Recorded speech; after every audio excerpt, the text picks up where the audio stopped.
change the world.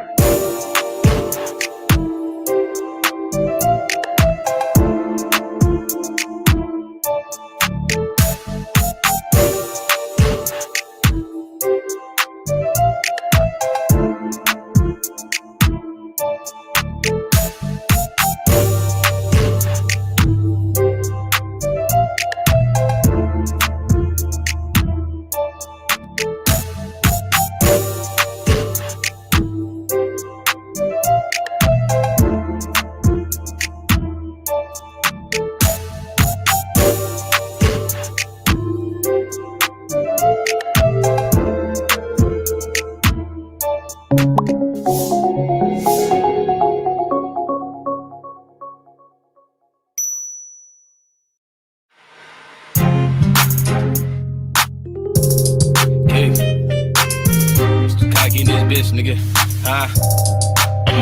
get the bag, if not less. Get a sack, double up and smoke the rest. Anybody have a trip, we was on next. And I ain't even try to flex. Bitches let me feel comfortable in the flesh. Ask a question, do you let me? Not yes. She still trying to be the best. Sign shit, swear you sound just like my mama. But she gotta know I'm him, cause she still worried about my problems. We coming through pissed off, but I had your heavy deli. Yeah, I had to fall back, but I get right back. Pop it, look, hated to love it, don't give a fuck, bitch, I'ma get it.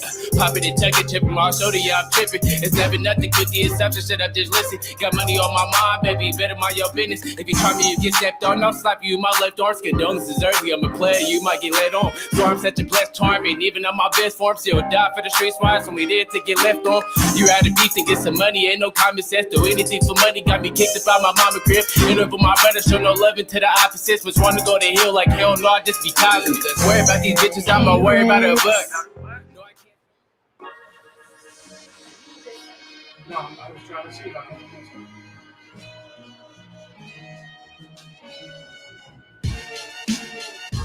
Welcome to Detroit.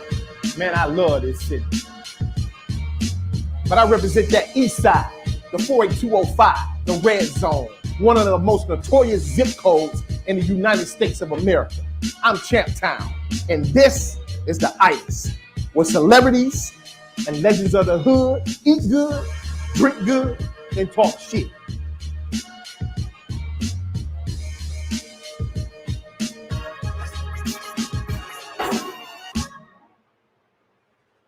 Dig, if you will, the picture of you and I engaged in a kiss.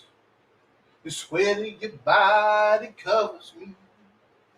Can you, my darling, can you picture this? Dream if you can, accordion. Oceans and violets and blue. Mm-hmm. Animals strike curious poses. They feel the heat. What's that? The heat between me and you. Why could you just leave me standing alone in the world? It's so cold. So go. Maybe I'm just too demanding. Maybe I'm just like my father, too bold. Maybe I'm just like my mother. She's never satisfied. Why do we scream at each other? See, this is what it sounds like when doves cry. And you know what time it is? This is the Purple Paisley Mix edition of the Itiszzz, showing the greatest entertainer that ever lived. Love, the artist, formerly known as, my Negro Prince. What's going on, Mixer? Glad to see you popping in. What's popping in? Oh, yeah. It's a glorious occasion. Oh, We yeah. celebrate Yeah. now. You got a purple shirt on. I got my Dirty Mind shirt on. I got my rendition of the raspberry beret. I saw that. Yeah. Yeah, she do too. I saw that. Okay. Don't lie. Want to give a shout out to Grouchy Greg, owner of allhiphop.com, for letting the Itiszzz barcade your space for the night, baby, for this special ass Purple Paisley Mix Edition. Shout out to Grouchy Greg. Shout out to Grouch. My man Chuck. My man Chuck. allhiphop.com. You know how we do it. What's going on? How you feeling, Keisha? Hey, man. When I tell you I feel good celebrating My man's Prince. Got my own little personal relationship with him. You know what I'm saying? Through his music though, so don't talk about me. And I'm happy because we have some of the closest people to him. They're gonna be on the show. And I mean, I love everybody that's gonna be on here, but that Chef Crystal, baby, when I tell you, Chef Crystal Blanchette, you done hooked us up. I cannot wait. I don't know when we gonna dig into it, but I'm gonna be showing some of the bits and pieces of what we got in store to eat today in celebration. Oh man, it smells good as I don't know what. Yeah. It smells like it's cracking up in here. No, it's cracking because as a chef cook, you gotta taste as you go. My girl Chef Crystal Blanchette is on fire. She on fire. Okay. And I think she just started me on my journey because I aspire to be vegan. I think she just started me on that whole journey because there's no cheese, there's no dairy, there's no anything in this. It's all vegan, and it's what he ate. So I'm feeling pretty close to him right now. I wish he was here though. Yeah. So how you feeling, Mitchell? What's up with you, homie? It's one of those days, It's hot. It's his birthday. We celebrate. Oh yeah. Hey man, we're gonna get right into it. Because I'm gonna bring my man on right here. This is one of his top-notch designers. We're gonna really chop it up about some real good shit that he's done. And this is just an amazing guy. I've been knowing this guy for a while, but this is our first time meeting. Ladies and gentlemen, the great, the mastermind himself, the brainiac, Sam Jennings is up in here. Hello. Sam? Hi. Hi, Sam. Hello. Yeah. Good to see you. Same here, man. We know Prince used to drink banana daiquiri so he was blind. So we got a banana rum shake. All right. Of the greatest ever did it, Sounds good.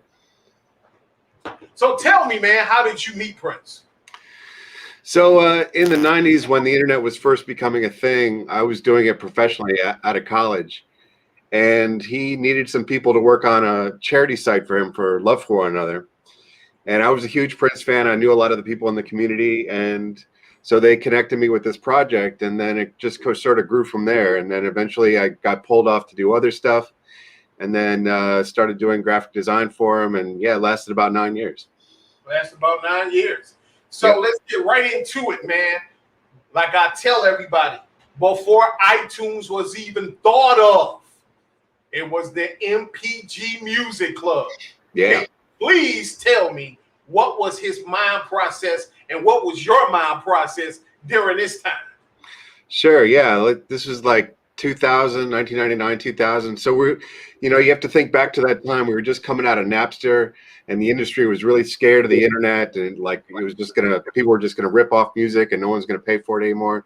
And so the record industry hadn't really come up with a strategy on how to handle that. But Prince, his mind was thinking, this is a way for me to connect directly with my fans without any middlemen. He was all about no middlemen. He didn't like record labels at the time. He wanted to have as much direct connection with his audience as possible. So he saw the internet as a perfect way to do that. And his thinking was, well, if I make music, why can't I just sell it directly to the fans through the internet or distribute it to them through a subscription service or however?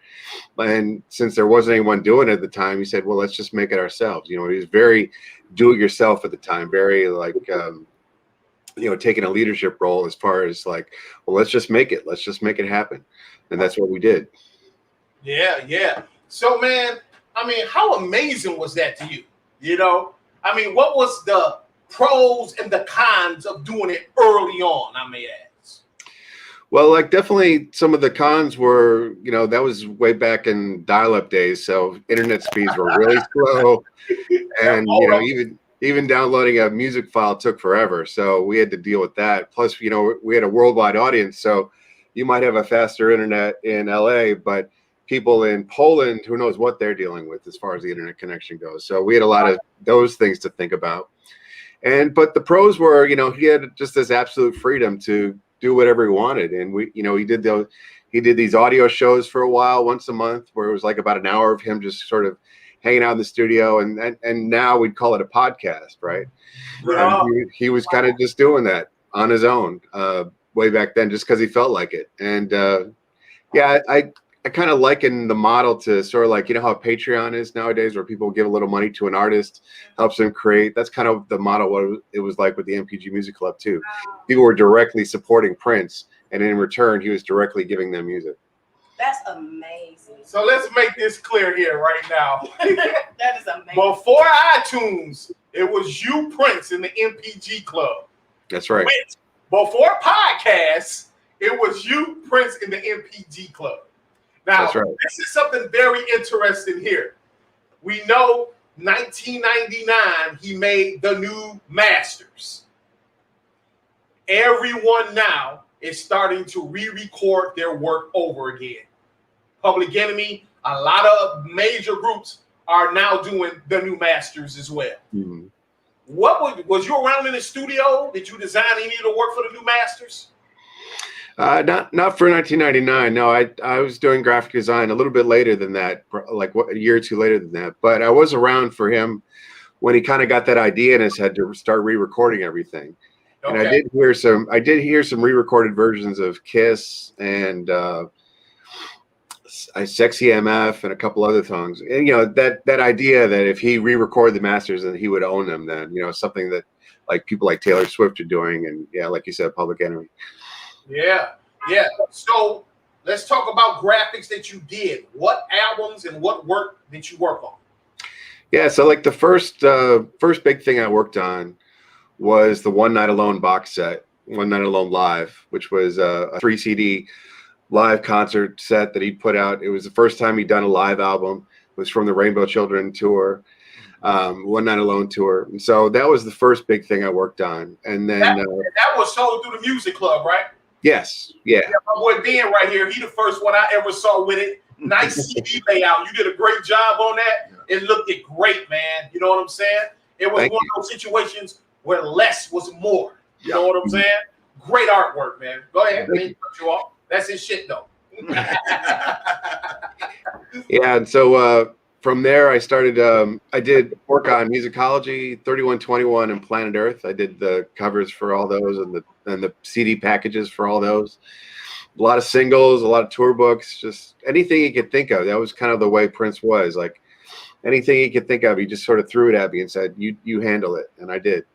Oh my God, I could imagine that. But let's talk about something that I found unique was the Prince residency in Vegas. Mm-hmm. Now, I'm so sad to bring this up because, to be honest with you, Sam, I thought Prince would be doing this until he was like 90 years old because he was the Purple Yoda. You know what I'm saying? So for him to do the residency so early, I thought it was just going to be just a little taste and he just jump off. But I didn't get to see it. You got to see it. Let's talk about it, man. Yeah, I mean, it was pretty exciting at the time. I think, having that space and that theater, because it wasn't a big theater either. It was a pretty intimate venue.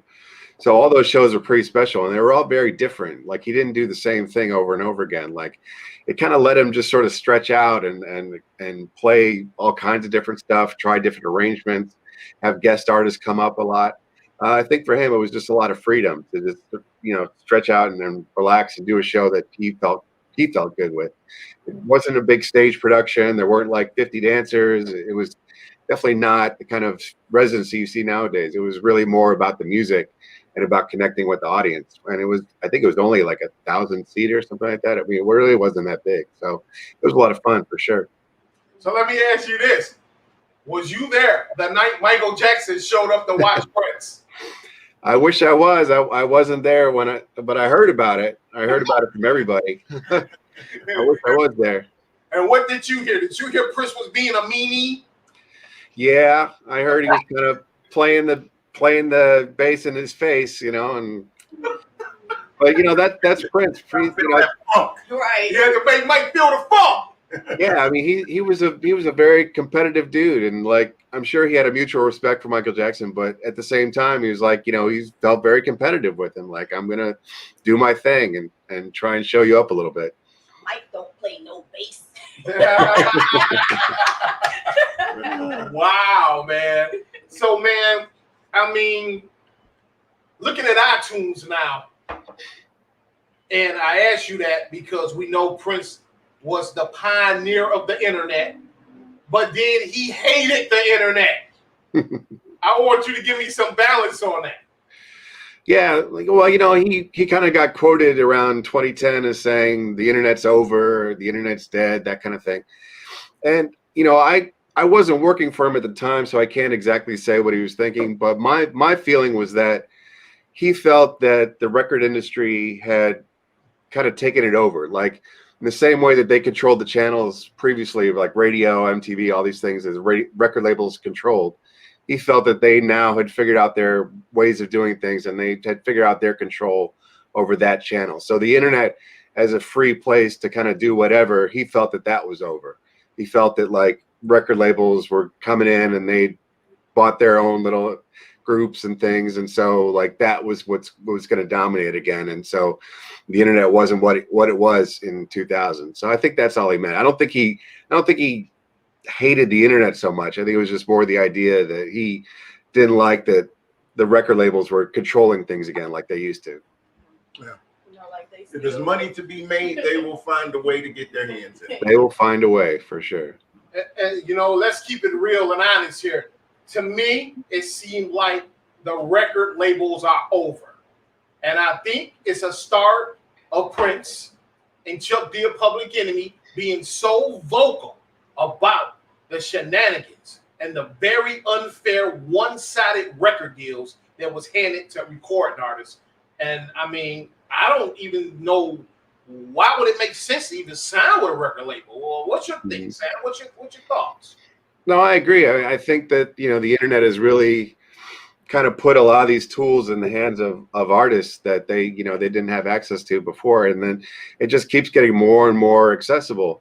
So you can be from all different kinds of walks of life and have the same tools as everybody else and create the same amount of music and have the same opportunities to get it out there to people. So yeah, it's kind of like, what is the role of the record label at that point? Is it to get you on the cover of magazines? Is that important? Is it to get you on this playlist or that playlist? Is that important? But yeah, I think that, the internet has really changed everything as far as like what people are capable of. And it's great. Yeah. One of your greatest moments with Prince that you can recall, one that you sit back on right now and be like, man, that was a day. There was this one, there's a lot of good moments, I'll say that. But there was this one time we were hanging out at his house in LA and we were working on something. It was like a Sunday afternoon. It was really nice, very casual, laid back. We weren't any tight deadlines. We were just sort of like going through photos and stuff. And he's like, are you down? Can you download music off of iTunes? And I said, sure. And he said, can you download the first Steely Dan record and Fleetwood Mac and Chicago, the first Chicago record? And we just played those, and he was going through them. He talked about how growing up in Minneapolis, how radio played everything, and so he grew up with a lot of different influences. It wasn't just one kind of music. And so I think when people think of Prince and they think of what his influences are, they go to obvious things like James Brown, Jimi Hendrix, Santana, but there were also other bands like Fleetwood Mac and early Chicago and Steely Dan that he listened to also that kind of fed into his music. And it was just really great just to hang out with him and just kind of go through all this music and have him see him get excited, like, oh, listen to this solo here, and like, this song's really cool, and I used to play this in my band, and that was a lot of fun. That was a good afternoon. So the next question. Mm-hmm. What was the worst movie? Did Prince drop the hammer on you? Did he drop the hammer because you was late? You didn't perform on time. You didn't get the graphic the day he needed it. Come on, Sam. Well, yeah, I mean, there were some hairy moments. It happens to everybody. But I remember, like, going back to what I was saying about internet bandwidth and how it was, kind of a struggle back then.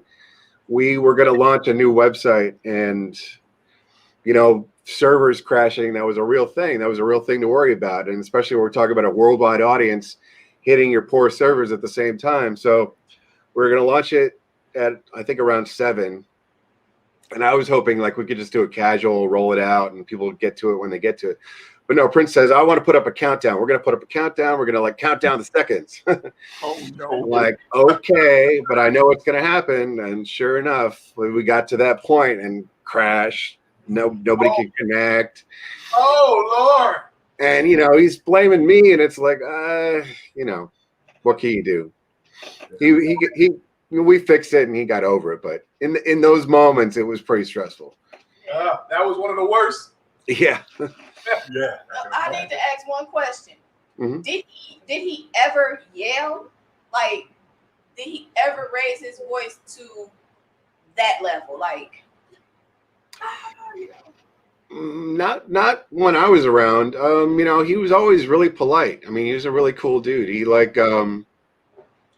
I'm sure band members probably got it worse because they were in the hot seat, like messing with his music. But for me and him, like we just had a very chill relationship. So I never heard him really. I mean, he got excited, like we'd be talking about something, and he'd get charged up, but never like raise his voice in anger or anything like that. Always very, very cool. Never really rude that I remember. Yeah. I can't speak for anybody else. Some of the other people today might have a different take. you know something. I don't know. Dr. Fink might have some stories on that. Oh wow, yeah. So my question is now, what are you doing these days? Because I'm sure some of the Prince stuff rolled over to now. What are you doing now? Yeah, so I've been doing a lot of different things since working for Prince. I worked for Pearl Jam for a while. I worked at Microsoft for a while. Now I'm down in LA, and been working with Ebony Magazine a lot. Oh wow! They just went through an ownership change, so they're kind of like rebranding and going through some changes. So I'm working with them, and I worked with them for a couple years, and also working with some entertainment stuff too. Working with Avril Lavigne, and also working with Kenny Smith, the NBA star and sports broadcaster. Oh yeah, what are you trying to do? Rap? No, not quite. He's got a virtual basketball camp. Oh, okay. I've been helping him with that. That's the Jet Academy. So yeah, I've been doing a lot of different things. That's good. One of our viewers, T-Bone Jones, he had a question. I don't know if you can answer it, so I'm gonna ask everybody until he can get his answer. He wanted to know what was the problem between Prince and Rick James, if you knew. Well, obviously that was before my time. Do you really think? Well, he just wants to know the question. He's not necessarily. I'm saying I don't know who to ask. Okay. So I have an opinion, but you have an opinion. Go ahead. right. Sam. I mean, obviously that was before my time, but again, like what I said before about Prince just being that competitive guy, Right. I think that even if he liked somebody, even if he respected them, he was still competitive. He still wanted to show them up, and like he had that with everybody and with everything. And he had that with his own bands and like The Time and all those kind of guys. So I think that's all it was as far as he was concerned. I don't think he. It was a real problem. It was just I need to be better than you. Yeah. Understandable. That's all. Working with the Avril Lavignes, and do they ask you these Prince questions? Do they ask you a lot of that? Oh yeah. Like Prince is one of those dudes that people don't know a lot about how he was on a day-to-day, so they want to know. They want to find out what kind of guy he was, because he was from that era where people kept a mystery about themselves. He wasn't out there super exposed all the time. He wasn't making reality shows about his life. So yeah, when they find somebody who has that first degree interaction with him, yeah, they want to know. So yeah, I definitely get those questions. Well, Sam, man, we appreciate you dropping by, man. Absolutely. And, hey, let's keep in touch like we always do. We've been back and forth for years, and this is like our first face-to-face, First time, man. So when I'm coming to LA, I'll definitely look you up, man. All right, thank you for having me. Ladies and gentlemen, the great Sam Jennings. Thank you so much. Thank you, Sam. Absolutely. Yeah. That was great, man.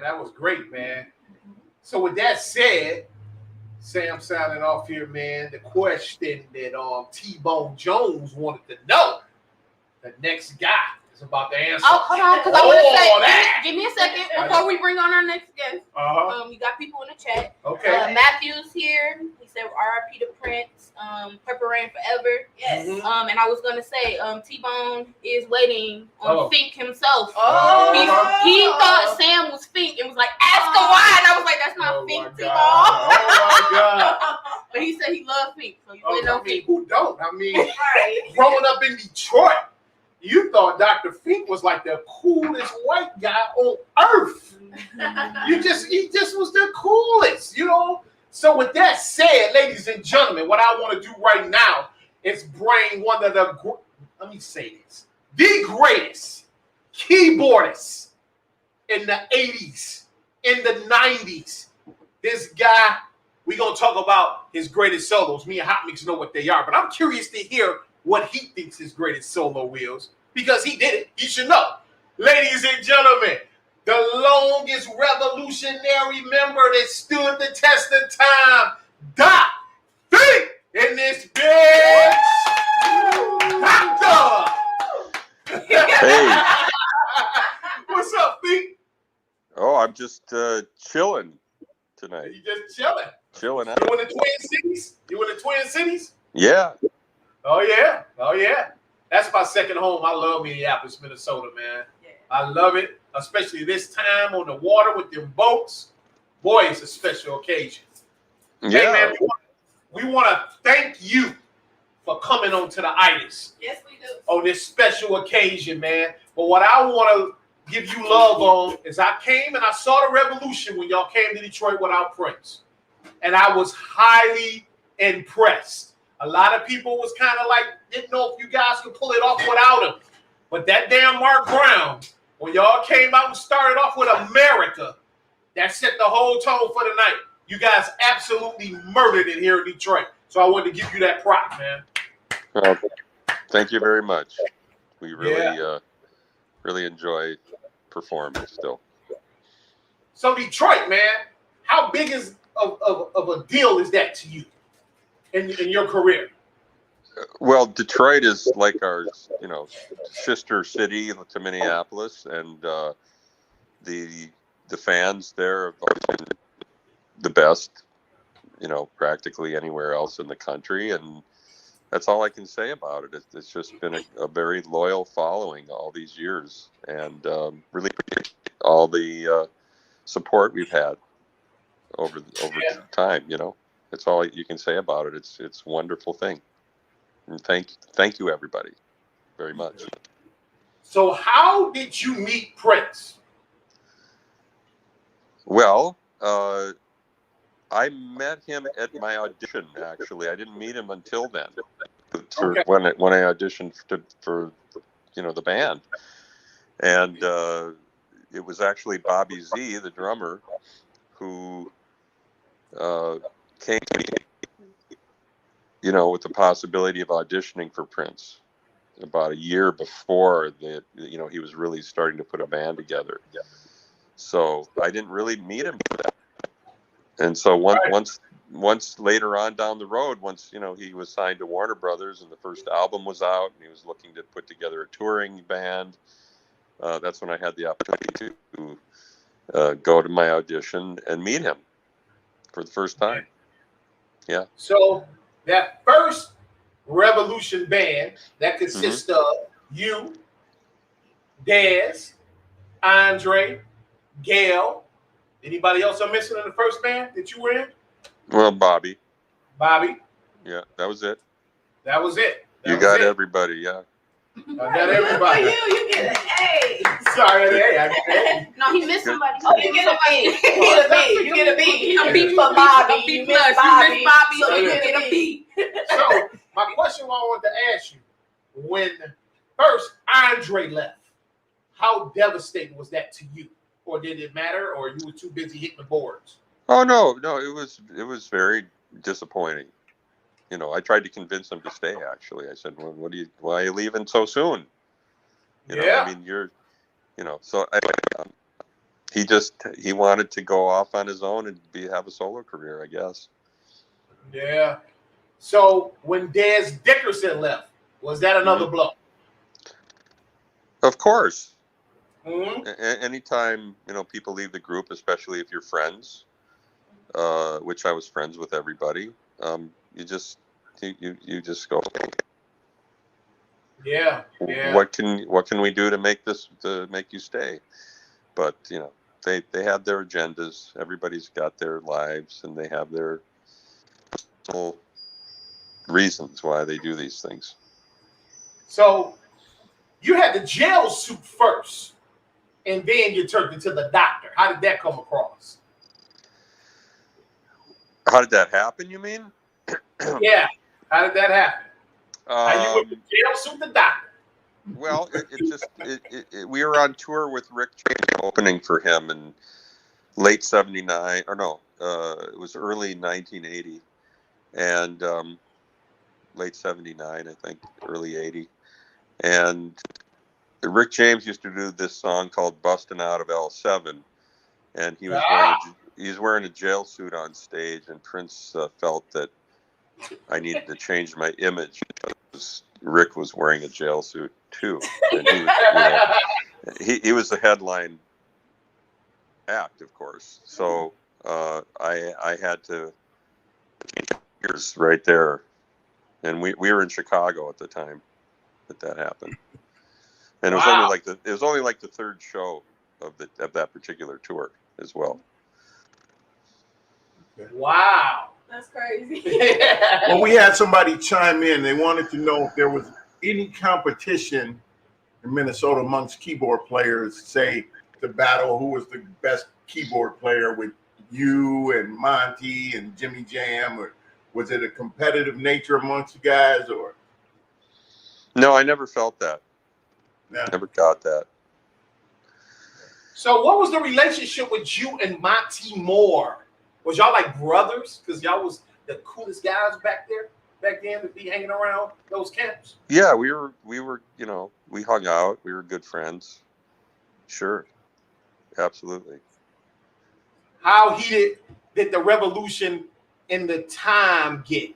Was it more of a Prince thing, or it was a straight up battle of the bands? Ask that question again. You were breaking up. I asked, how serious was the battle of the bands between the revolution and the time? Was that more of a Morris and Prince thing, or it was all guys in war? I really didn't look at it that way personally. Maybe Prince and Morris did, but I never had an issue with competing with them on tour. Obviously, they were a tremendous group, though. I mean, they would get on stage and really, move the audience considerably, and then we had to get on after them and go, oh shoot, they just kicked our ass, we better work hard tonight. But we did well. We in spite of the fact that they were a great band in their own right. So it's like, I just thought, oh well, this is great, because Prince wrote most of the material for them anyway, so it's like a Prince act.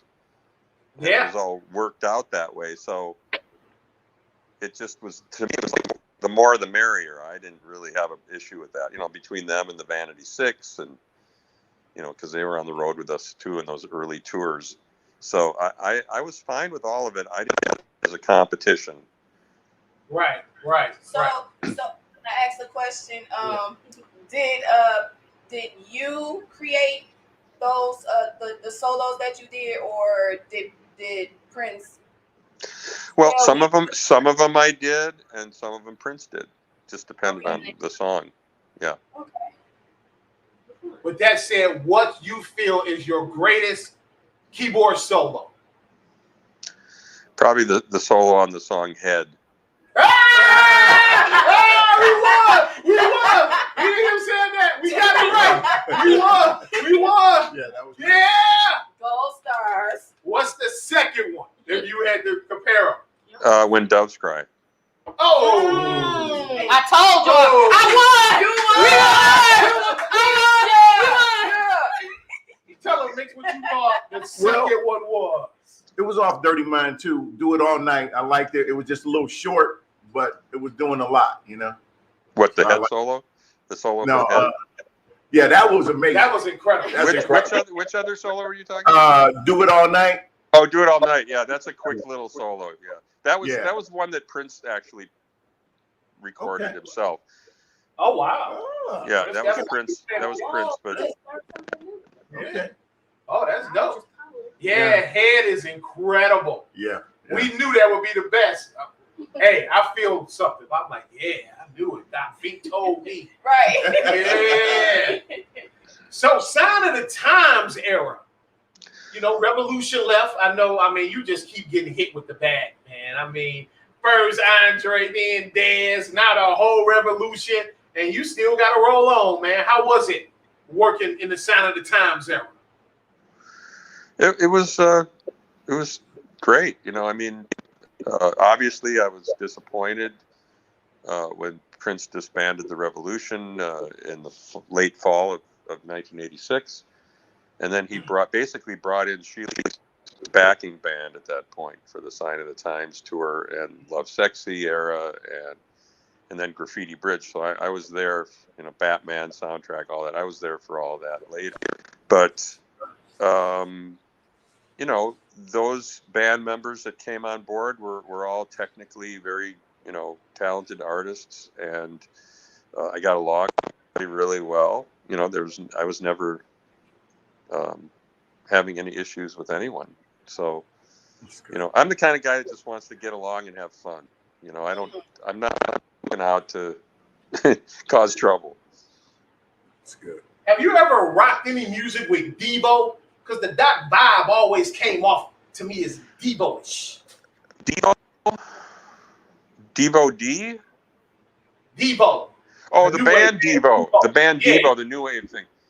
Yeah. Yeah, you know, I think there was some influence there. Yeah. Yep. Yeah. Okay. And then you want to ask Caleb? The Doc Fink? The doctor. No. Yeah. I'm just happy he's here with us Okay. and that he came to join us. You played in such a long era. Are you still playing now? Absolutely. So you've experienced just about every keyboard out there, I'm sure. Out of all of these synthesizers that you've played, what is your favorite synth? Awesome place.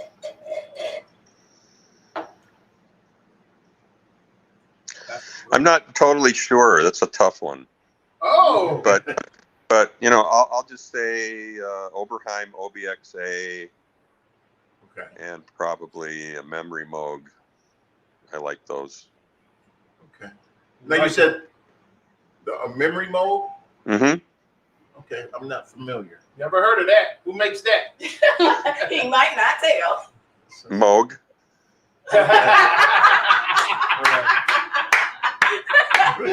Let me ask you this, Doc Fink. Hey, hang on a second. I gotta take a quick break, guys. Okay. Sorry. Totally All understand. right. This is good. This is a good time. So how do y'all want to do this? Do y'all want to sample each, or do you just want the full plate? I kind of was gonna wait till the chef get on, so we could have gotten the detail, but it's on you. I can wait now. Oh. Yeah, I can wait, but you can tell the people while we're Yeah, waiting. yeah, we Okay, have Oh, what such you a, got? What you Okay, got? because it So- smells so good. Oh my Oh. gosh. Right. Okay, so this right here, are you with me? These are butter beans. What? These are butter beans. It's some kale in there. Of course, the butter beans. They actually call butter beans. Yeah. It's not the name of. No, I'm saying to the people that don't know, it's actually that They right better there. know what butter beans are. That right there is a butter bean. Okay, so we have that, and this is per chef Crystal Blanchette's recipe. Okay, let's not forget that she was Prince's personal chef. And these are collard greens. Lord, Look at that. I can't wait That to is- taste this. That I is can't wait to taste absolutely this. beautiful. And And this, I need to express this again, that it's all vegan.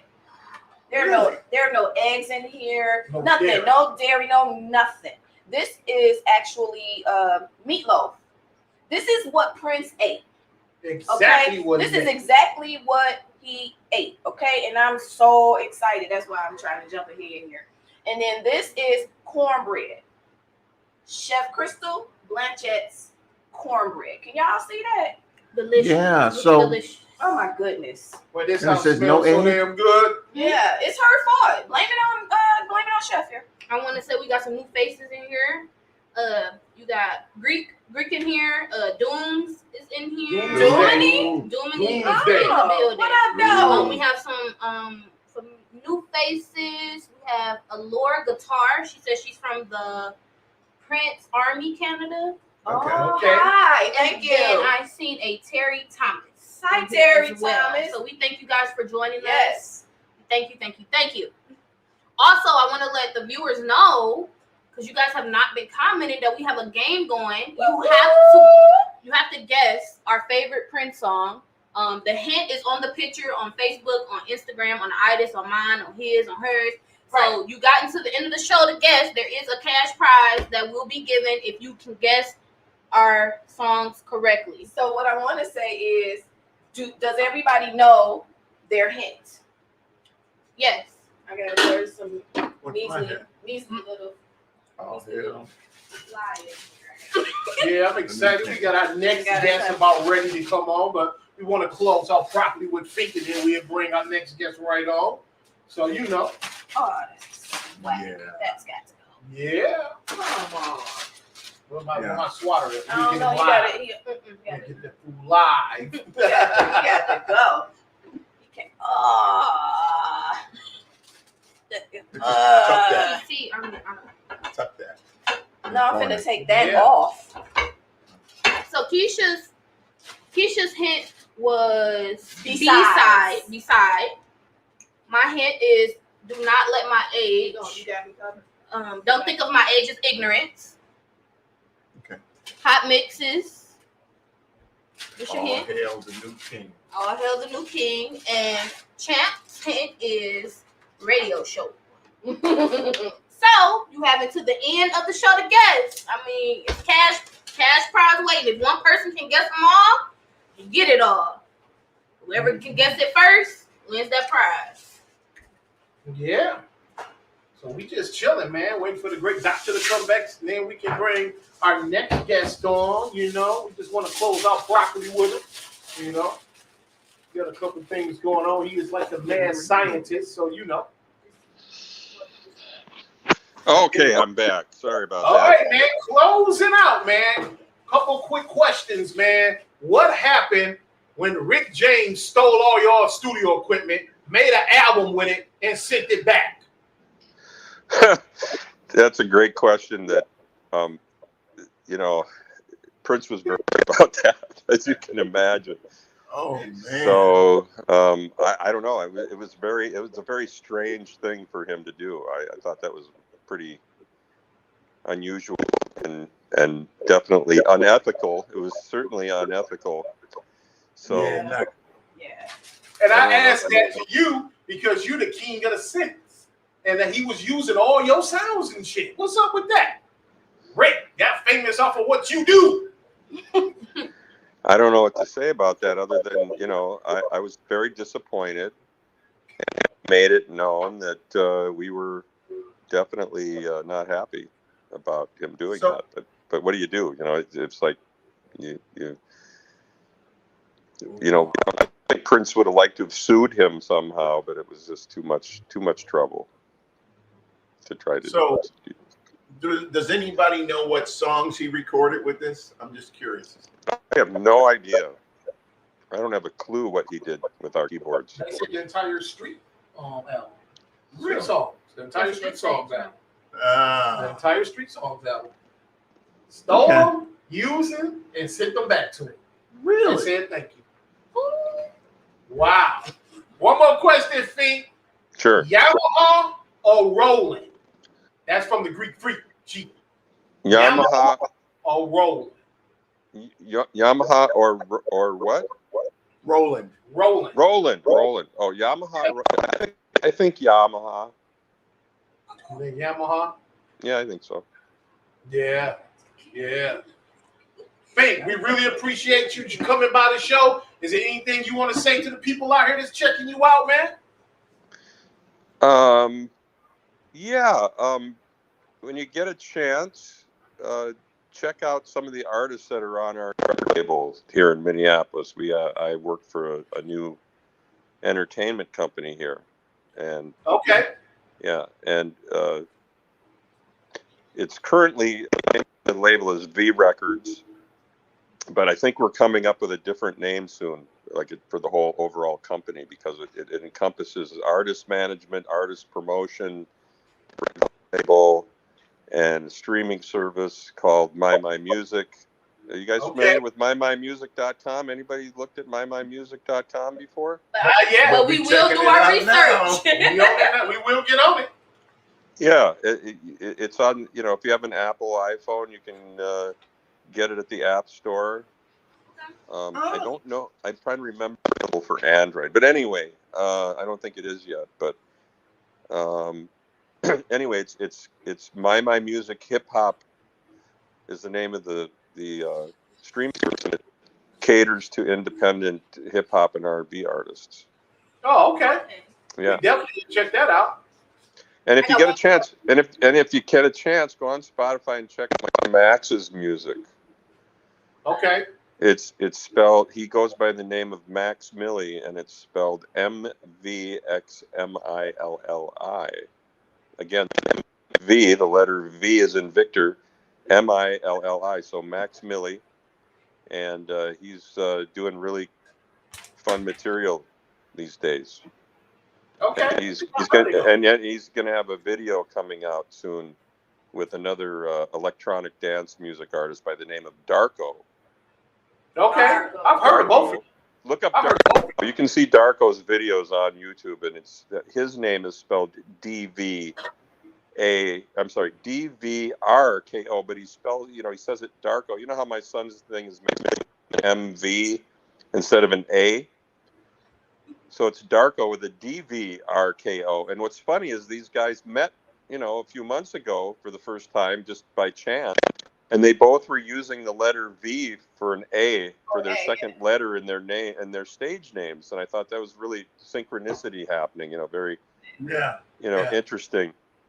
Great, think alike type. They met out in Los Angeles where they both work and really hit it off as artists, and they decided to collaborate on some material. So that's what he's done. And then some of the other artists on our label, we've got Nico Brim and a guy named Kevin Rogers or Kev Rogers on there.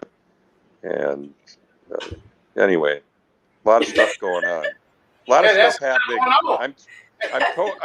I'm too busy. I can't keep up with everything. Oh, that's a lot. But you're so cool. You're like cool as a cucumber. You just cool. Before we sign off with you, one last question from a viewer. Sure. They would like to know: do you still have your iconic keyboards that you use with Prince? Do you still have them? I have some of them. Yeah, I do. I have some of those. They should be in the Smithsonian. Yes. And closing out, favorite Prince song of all time. My favorite Prince song? Yes. Why does everybody ask me that question? I don't understand why would people ask that and be carried? No, I'm just kidding. Favorite song. Let me see. Favorite song. It's a tough one. I like Lady Cab Driver a lot.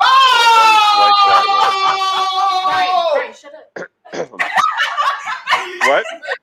No, I'm not there. He just says, I love that that's record. great. That's great. He thinks that's great. That's great. You guys like that one too? We have a game going on for favorite songs. So our viewers have to guess each one of our songs. So yeah. Was that one of the choices that someone came up with? I'm not sure. I'm not sure. I don't know. I was just so happy to hear that you love that record, man. That record just, oh man, that's like a skating record when you go skating and shit. It's like it just brings back all the good memories, man. Yeah.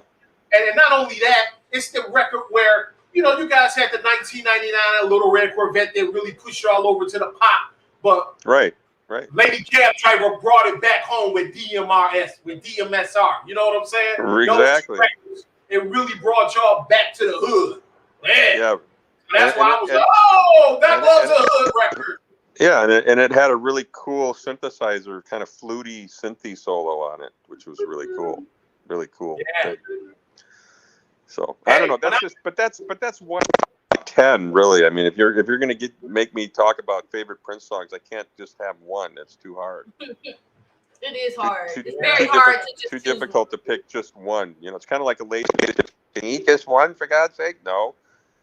You can't. It's a lot of music. Yeah.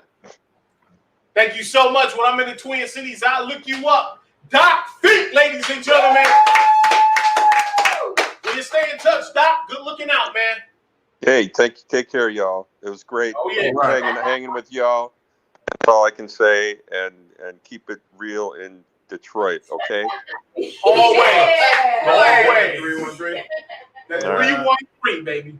And by the way, I played at that casino one time a few years ago too. I like that. I like that casino gig. It was fun. We talking about Greek Town. All right. In the casino. Brian. Yep.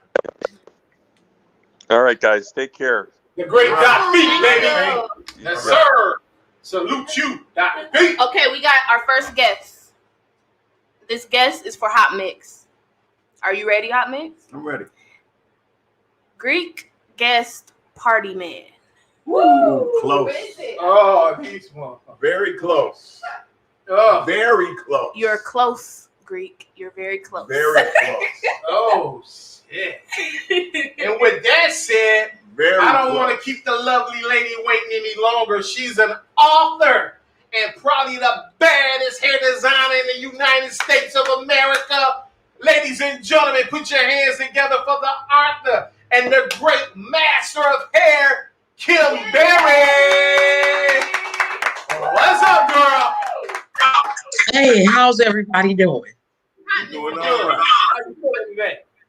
I'm doing just great. This is what almost couldn't get on, but I'm here. I'm here. How you doing? Good. So- Guys, so- looking good. I'm like, I see you fixed some butter beans over there. Looking good. Oh yeah, it's looking good. She said perfect. So you're in Los Angeles now? Yes, I am. And Yep, born and raised, but Prince picked me up in Inglewood, California, and I traveled all over the world with him. Inglewood. Inglewood.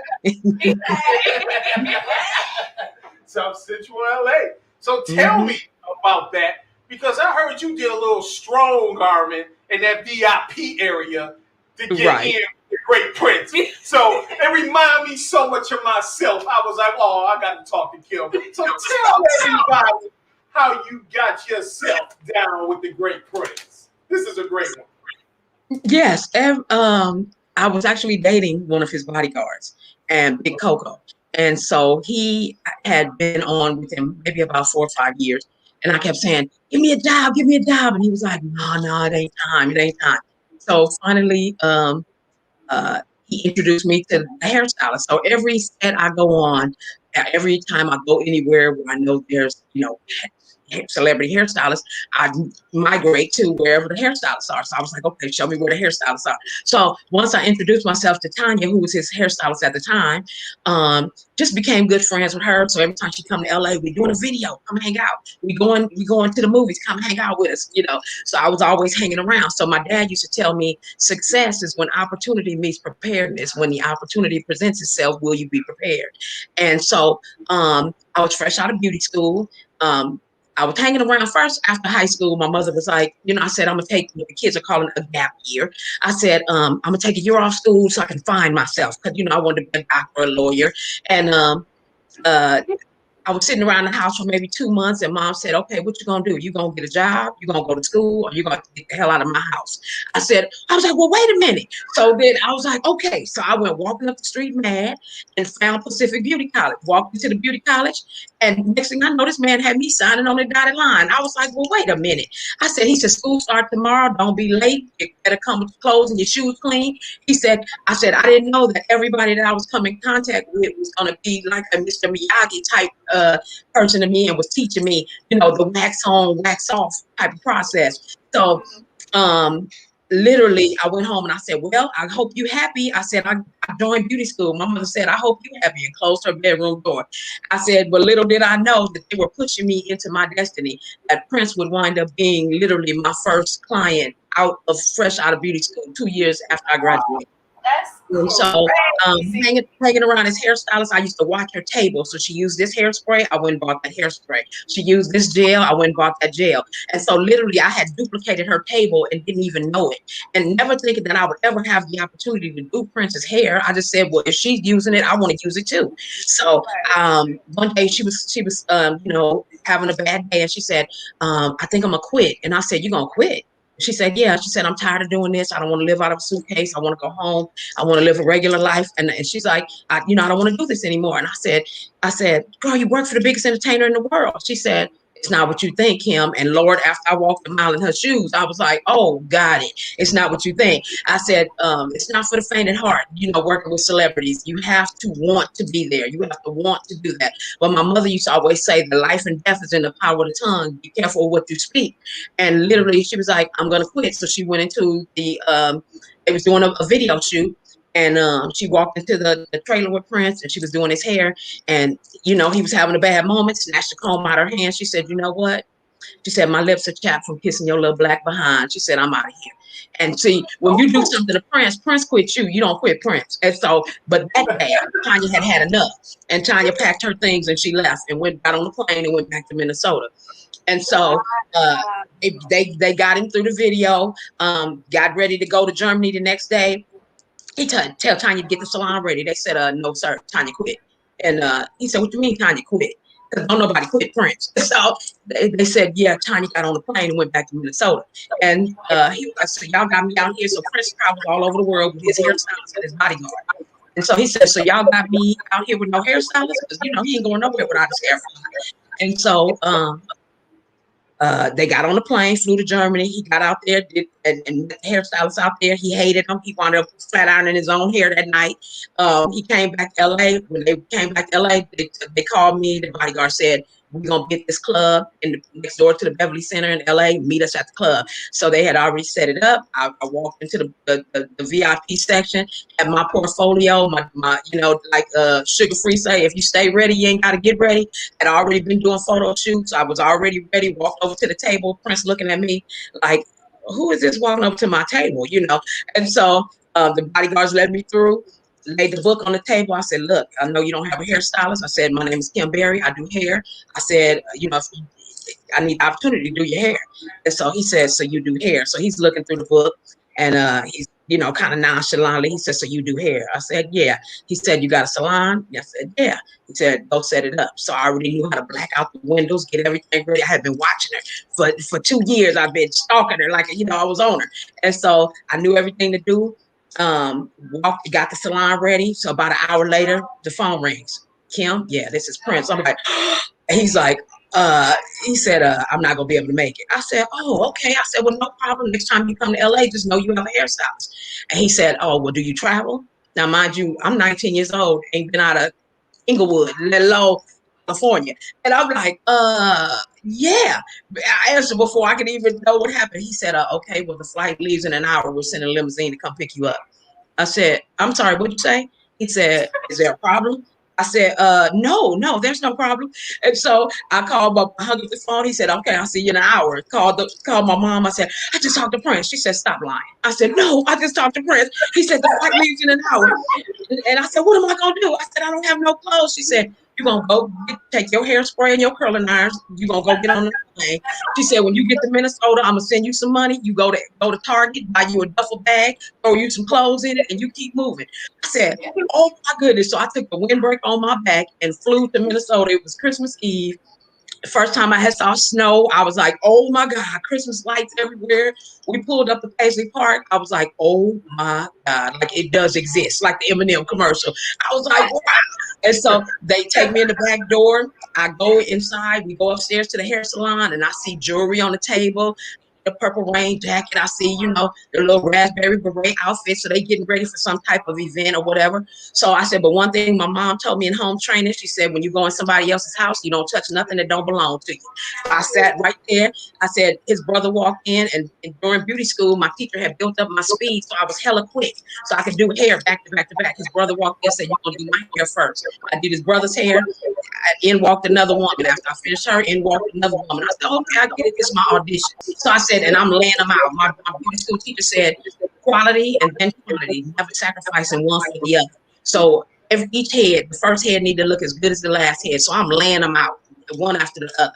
So when I get done, his brother says, I'll be back. And so he said, just hold tight. So I said, okay. So 1 hour go by, 2 hours go by. So I'm sitting there with my hands in my lap. And I said, girl, and I'm looking around the room, and I'm like, oh, I said, okay, this was really nice. But they think that I don't know, I got a camera on me. I said, okay, my mom ain't raised no fools. I sat right there with my hands in my lap, and I didn't move. So then, what happened? Oh, so then I was like 2.5 hours. I said, so now Paisley Park is called the Creative Battleship. And so they can go in that building, and it's designed where Prince never has to come out. There's kitchens, there's studios, there's bedrooms, there's everything inside here. So I was like, they don't forgot about me. It's 5 o'clock in the morning, Minnesota time. They don't forgot about me. So next thing you know, his brother sticks his head in the door, and he says, you didn't steal nothing, did you? I said, first of all, my mom ain't raised no fools. I said, second of all, I said, I got to go to the bathroom. Y'all play too much. He was like, oh, you could have went to the bathroom. He's like, come on, let me show you. I said, I'm not walking around this man's house. I said, this is his house. I said, I respect it. I'm going to sit right here. So he said, no, for real. He'll be in a few minutes. So then I said, don't you leave me sitting here another 2.5 hours. I wouldn't do that to you. So about 10 minutes later, Prince stuck his head in the door, and I realized how small in stature he was. I said, oh, he said, hello. And so by that time, that's that Coco SWV. Coco had them long curved fingernails. I used to comb hair with them fingernails. And so he said, yeah, you got the job. He said, but you got to leave them nails at home. And he said, because I'm tender-headed, you can't have it in my head. I said, okay, click, click, click, click, click, click, click. Oh, he started laughing. He's like, oh, my God. And one thing about Prince, when he laughed from his gut. He was like, oh, my God, you are so funny. He was like, okay, look. He said, go back to the hotel. He said, we're going to Miami in the morning. I said, wait, you're not going to get your hair done? He said, no, don't worry about me. I'm good.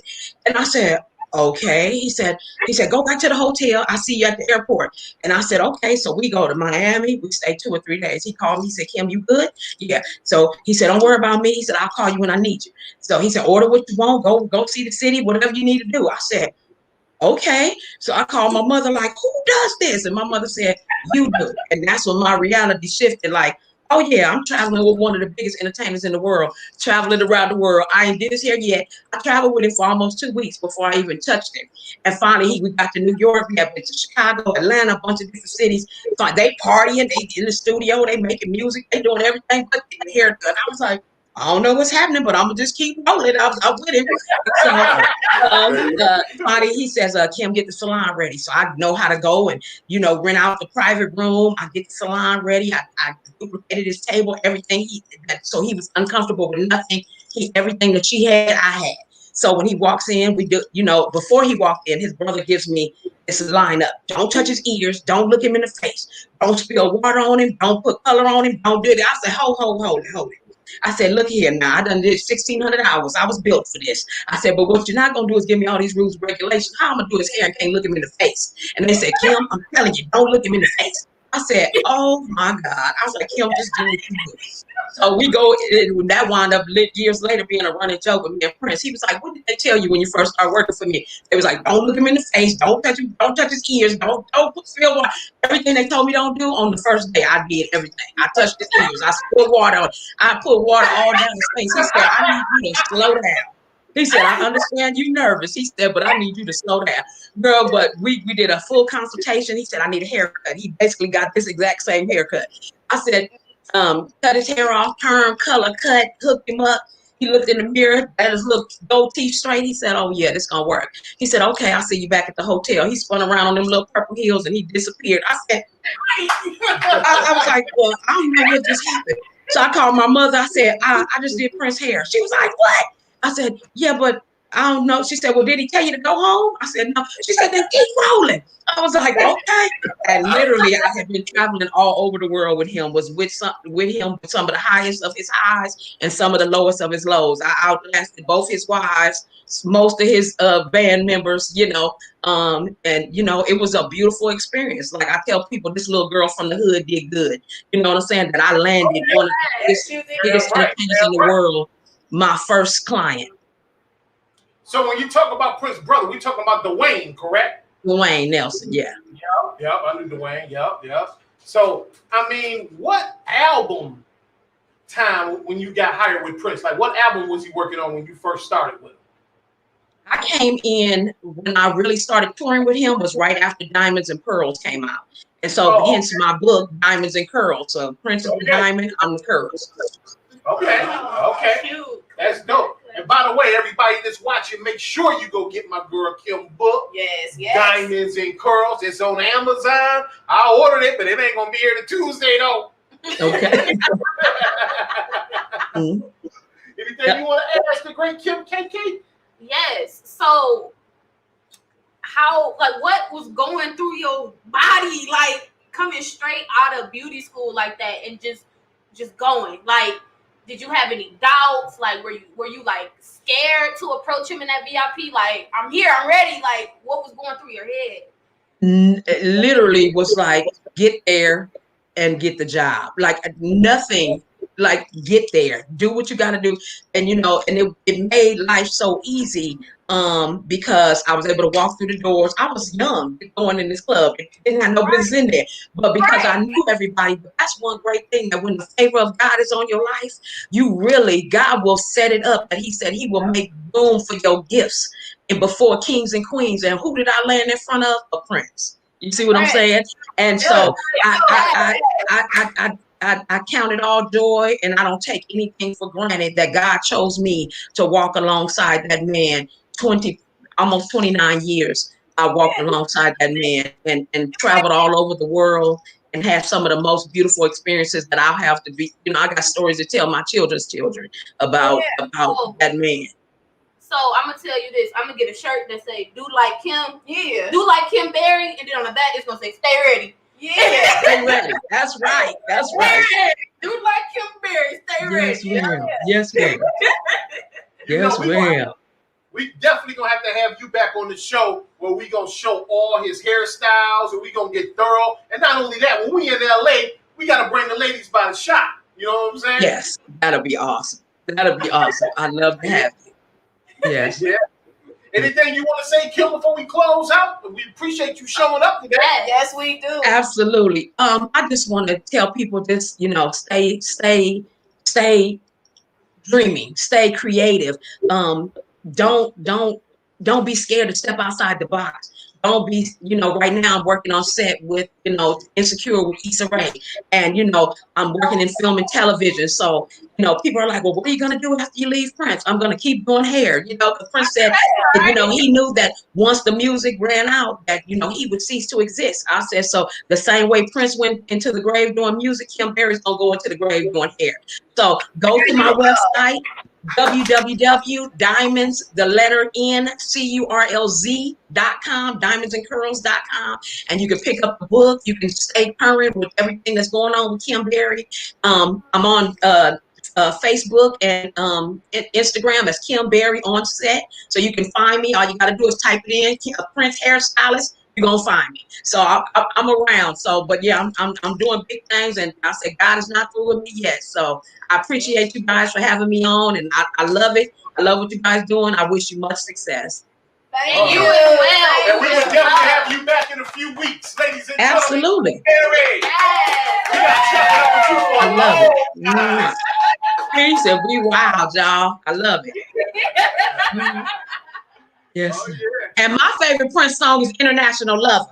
Hey, let 'em know, Yes. girl. Let 'em know. Yes. Yes, indeed.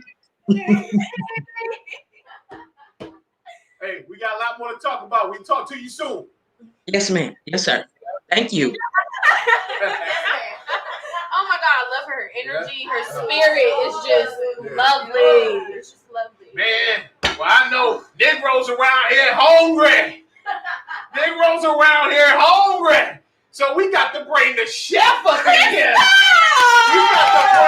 We got to bring the one that you can feel her through her text messages. You can feel it through her pictures. For You real. can feel her through her email. You can feel it through a smile, y'all. And you can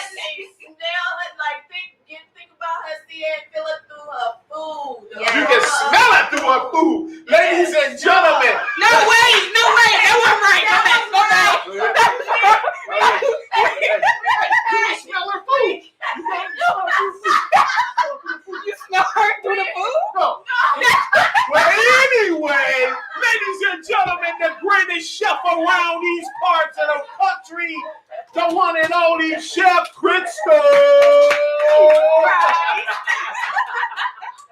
What's up, brother? What's up? Can you hear me? Can you hear me all right? What's up? Yes. Can you hear me all right? Yes. Oh, yeah. We hear you good. I'm good. First of all, I need to take y'all everywhere. That was Oh yes. my God. And I really quick I gotta tell you, my family's from Detroit. So they're like watching right now. My grandmother is up right now. And so I just gotta say what up to Juanita. Thank you, representing. So I'm so excited, not just because we're talking about Prince, but because of y'all in Detroit, and I'm just so excited about this. So thank you. Wow, that's okay. That's super dope. Wow. What's up, Keisha? Talk to her. I Talk don't to know, her. you know what to Stop. say. What you got? I just love you. Yes. Like, just seeing your picture. I'm like, she just looks like a really cool person. You just like, want to put her in your pocket. Yeah. You like, can I just take her, Me please? and Kayla have said multiple occasions, I just want to give her a hug. Thank you. You just, your energy is like, Radiant. yeah. Kim's too. Both like. Yeah, I love Kim. She is. It's gonna be hard to come on after her, but I love her so much. She's such a beautiful spirit. Yes. Well, It really is. Tell No, her. I'm just saying this right here with the recipes that you gave me. We're being tortured Yes, because because we we had can't to eat and it wait. smells so good. Don't. Now she asked y'all if y'all wanted to eat. Y'all But said I y'all don't was want gonna to. wait. I don't want to eat I don't want to eat it and not give And the not. I chef understand. Right, I the understand. feedback. You know what Yeah. I'm saying? Right. Yeah. Thank you Yeah. for waiting. Thank you for waiting. I'm so honored. I just want to say the recipes were not intimidating. I mean, But can you easy talk to about follow. how she sent them though? Can we get Well, you I'm just what I'm saying. Like, How it was she just, sent it was everything was just- in order. This is the instructions, and this. Okay, if this doesn't seem to be enough, then put this. She And had a little but it note. should You be can use this instead of this if you don't right. got. Oh, but, wonderful. You know, I use hot sauce, but you it's optional, but it's good if you use it. Like that, I just love it. I love it. And I Thank can't you. Well, when you're making vegan food, like you gotta, it's hard. It's a hard sell sometimes. Yeah. So options that I gave, like I wanted you to be able to be like, yeah, this is okay, all right, this is good. Like this is good because there's sometimes like I'll make things that are vegan for people, and then I'll just throw some meat in it, like just so that people can be familiarized with it, and it's still Right. it's fun and it tastes the same as anything else. So I'll let you share what you got and what you've done, and I'm excited. Oh, Look, you. This is that's your cornbread, mama. Oh yes, the vegan cornbread. You led me to that right there. oh. And then this is the butter beans, baby. Look at that. Ooh, yes. Led me to that end result. And then we have this is the collards here. Collards. Oh yes. Man. Beautiful. You got the recipes, girl. Damn. And the meatloaf. Loaf. Boom. That's what I'm talking about. Yes. So I'm just gonna start plating. She can start, conversing. But we got to The dig vegan our soul forks. food. Yeah, we got to stick our forks in this. So how did you get your gig with the guy they call Prince? How did I get the gig? It's actually an interesting story. I have always worked in entertainment, but I had moved back to Los Angeles, and in LA, it's everybody has an agent. So someone said, you got to get an agent. And I was like, a chef? I got to get an agent. Okay. So I got an agent. And one of my first gigs back here from what was that at the time? San Francisco. I came out here, back to LA, and they said, okay, you're going to go to this house. I got this agent. You're going to go to this house. And they didn't tell me who it was. They just said, you got to have your nails done, your hair did, make sure you're wearing all black, like everything has to be on point. And the same, I know Kim was just on, she said, don't look at him, don't talk to him, don't touch him. That's the kind of client this is. And I was like, okay, so I got there and made all this food, and very similar to what you're eating now. I knew the client was vegan. And I got there and they said to me, listen, he's going to come in, the client's going to come in after a show. And he's probably going to have about 50 or 60 people. So you need to be ready, and have enough food for everybody. They may have a jam session after, so they're going to be hungry during. So just be ready, to serve all these people. So I made all this food, again, similar to what you're eating right now. And I'm just standing there waiting for the client. And in walks Prince, him and his manager at the time. And I was like, okay. And so he walks over, looks at everything, smells it, said, this looks good. And then he looks at me and says, so can you make me an omelet?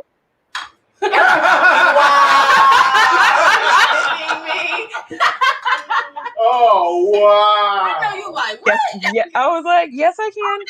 Yes, sir, I can make you an omelet. So I made him an omelet, and he sat down at the counter. Him and his manager, they talked, and I thought, okay, they're, maybe they'll eat, and then the guests will come later. Sometimes, client likes to eat first, and then everyone else eats. And he said, okay, thank you. I'm going to bed. And I was like, okay. So I was like, yes. That's your bean, That's your beans. That's your cornbread. And I don't see no beans on my plate. I done shorted you. She was trying to keep it great. Come on, girl. Come on. I'm trying to keep it. That's the best part. That's the best part. So anyway, so I, wrapped up all the food, put it in the fridge, and I thought, oh shit, like I didn't get the job, So he clearly didn't like the food. So no one else came to eat that food? No one else came to eat the food. 60 people? Nobody came to eat the food. It was just us. Nobody came. So I wrapped it up. I left, and then, my agent called and said, how'd it go? I said, I don't know. I don't think it went well, So she said, well, I'll let you know what happens tomorrow. So the next day, they're like, can you go back? The client is asking for you to go back and do another day. Same thing. Once, you can put out the same food, just make some, freshen up a little bit. I was like, okay. So I do make the same food. And I'm thinking, so this time I'll be ready. He comes in, looks at the food, says it looks great, asks me to make him an omelet. I'll make him an omelet. Again? That is hilarious. Oh, wait, your mic went out. We can't hear you. Volume went out. Can you hear me? Hello? No, we can't. Okay. Then he says, can you, he said, we're going to go watch a movie downstairs. Can you make me some milk and cookies?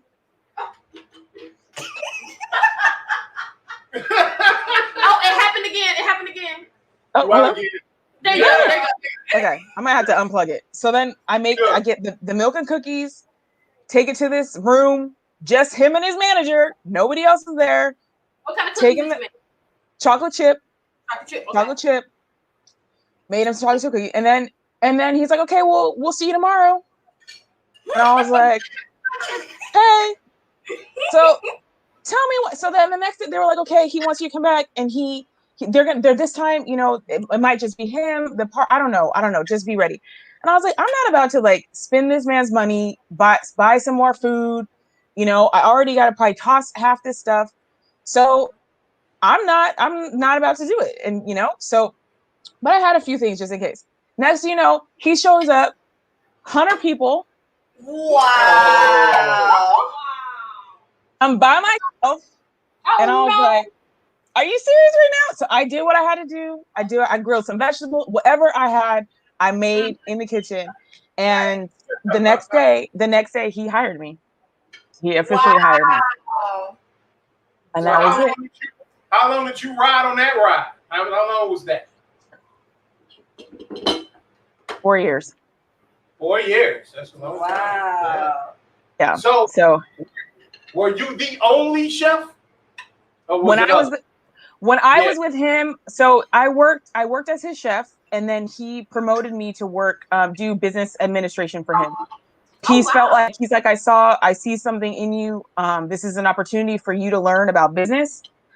And so I brought in my replacement. I still cooked when we toured and things like that, but when we were at Paisley, we had someone, a local from Minnesota. She was lovely, and she would cook for him so that I could get some business stuff done for him. And it was my opportunity to really step into learning how to run my own company.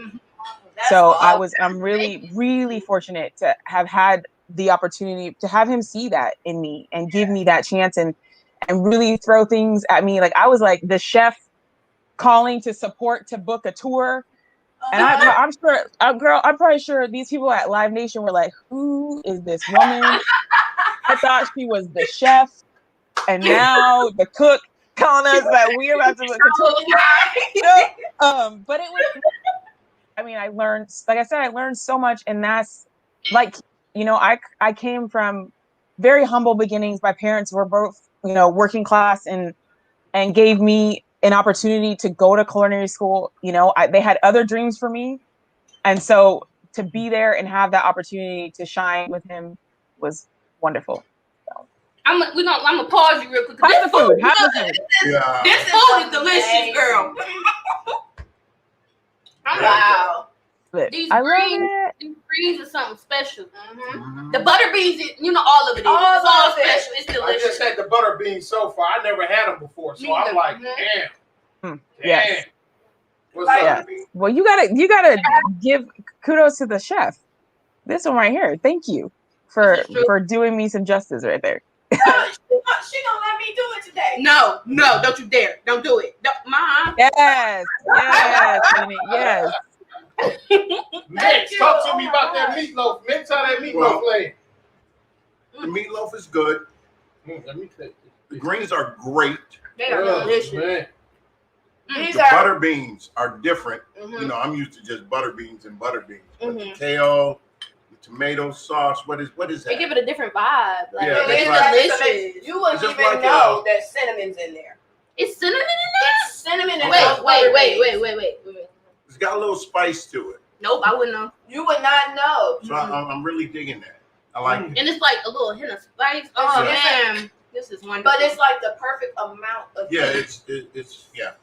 It's amazing. That's a meal by itself. Yeah. This food is Yes. incredible. You have a cookbook, right? What the cookbook? I don't. I know. I'm working on so many projects right now, and a cookbook. We'll see what happens. I got a that gets to create a vegan cookbook out there. That it doesn't. He can just throw a few of my recipes in there, but there's a. Okay, give me an idea. Sorry. I didn't want to cut you off. I'm sorry.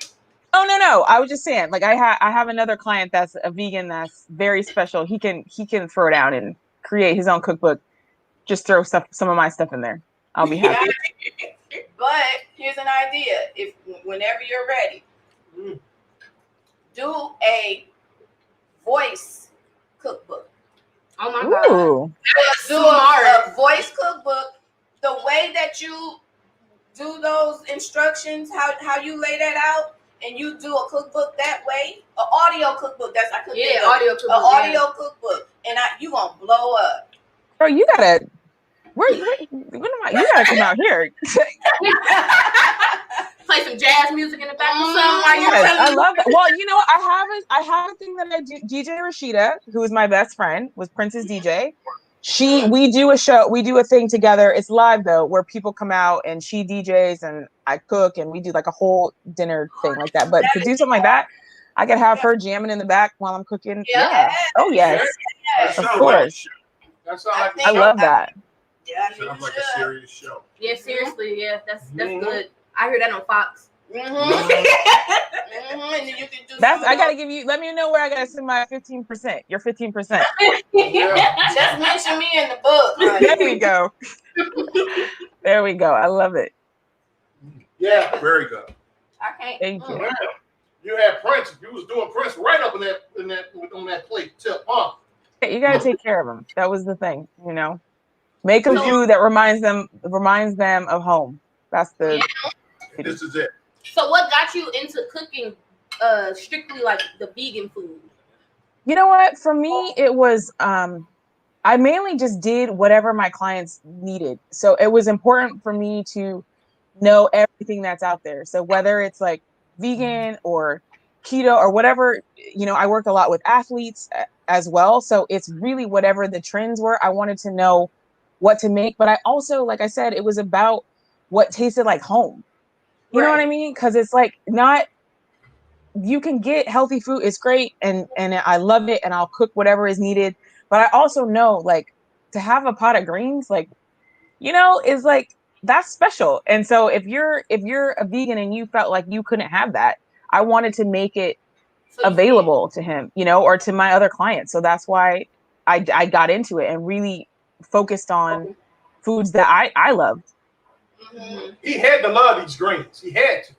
Yeah. Oh yes. So are you vegan or vegetarian or?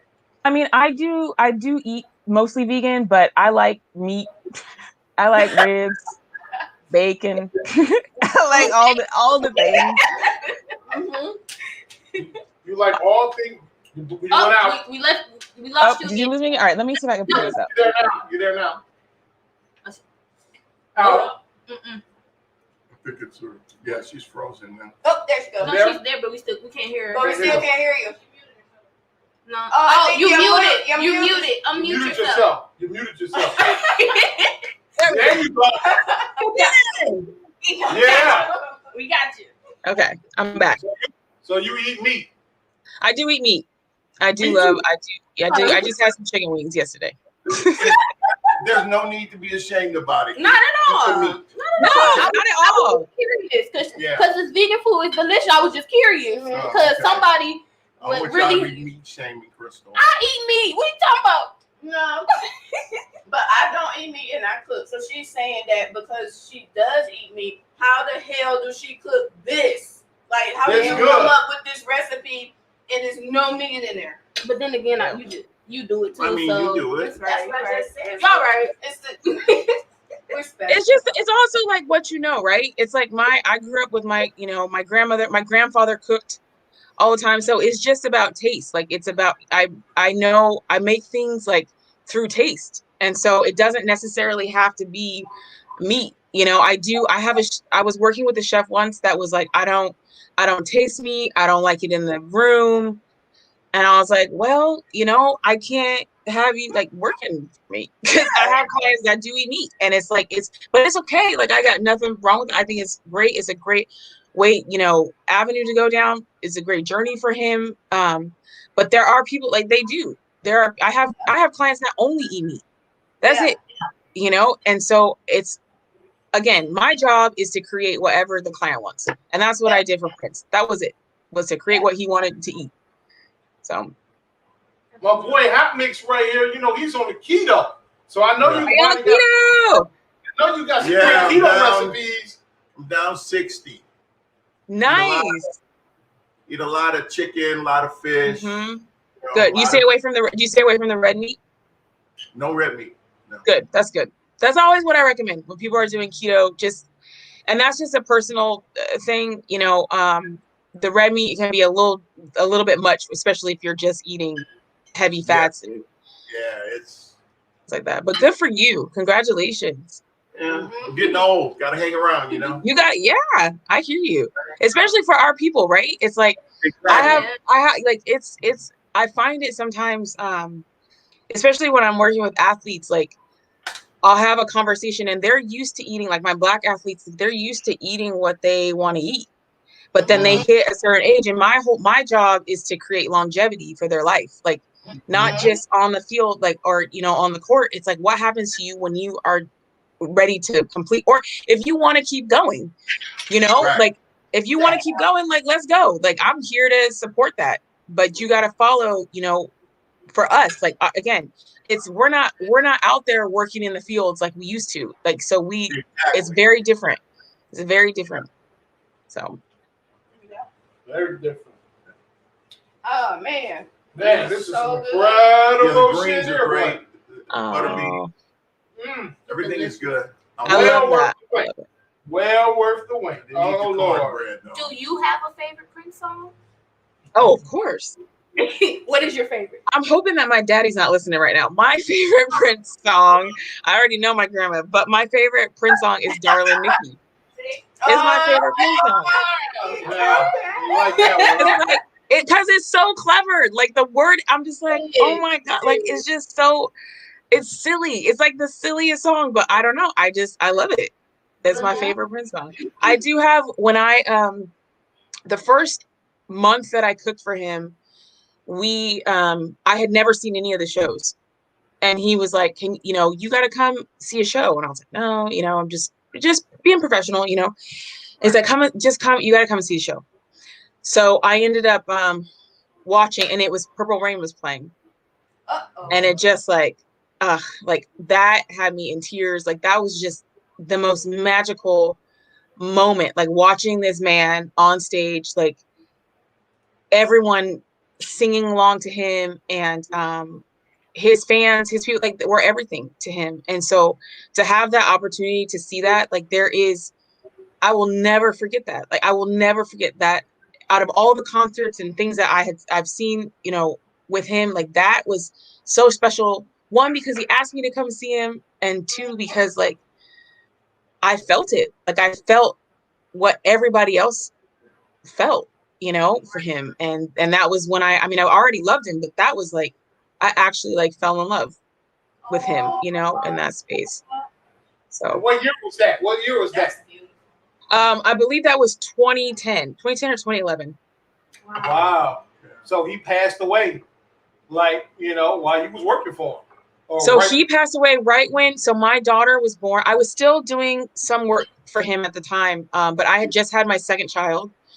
And we, at that time, I was doing a project for him, but we weren't speaking, him and I. We had, I had decided that it wasn't the right thing for me at the time. And I'm not going to say I have any regrets, because I know that he loved me, and he knows that I loved him.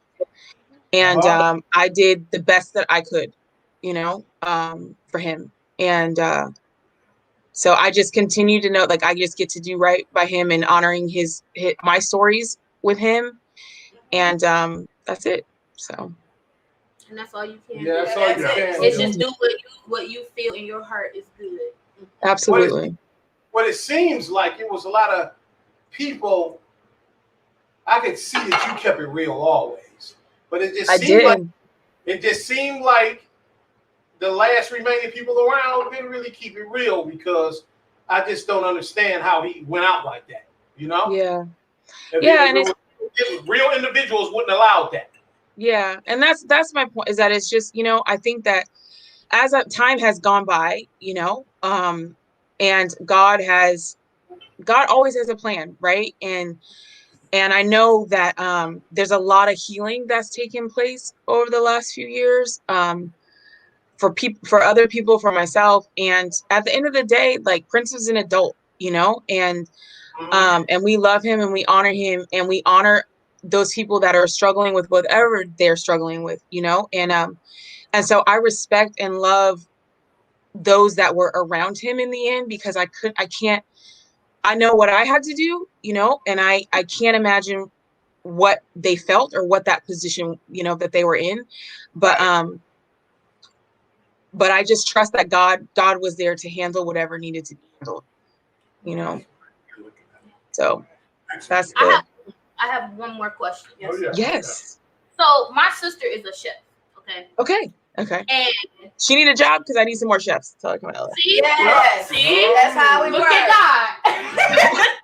Won't he do it? Yes, he's doing it. I want to ask because everybody cooks in this Yep, day and yes. age. You can go on Yes. YouTube and look up and kind of Yes. tweak. And what advice would you give to her or anybody who's trying to make it in that field to stand Yes. out? Like, how do you build yourself to be in that industry and be, a star in that industry? Yeah, I mean, it's really like, one, put in your dues. It's like what I find a lot of young kids today, it's like, and this is just my own experience, is they don't want to do the work. I'm like, you gotta do the, like, it's you, like you said, you can go on YouTube and you can do these things, or you can, everyone loves to cook, and that's fine, but I honor myself in the fact that I've had some amazing clients, like amazing clients, and I don't have to talk about them. I don't have to share their story. I don't have to post photos of them.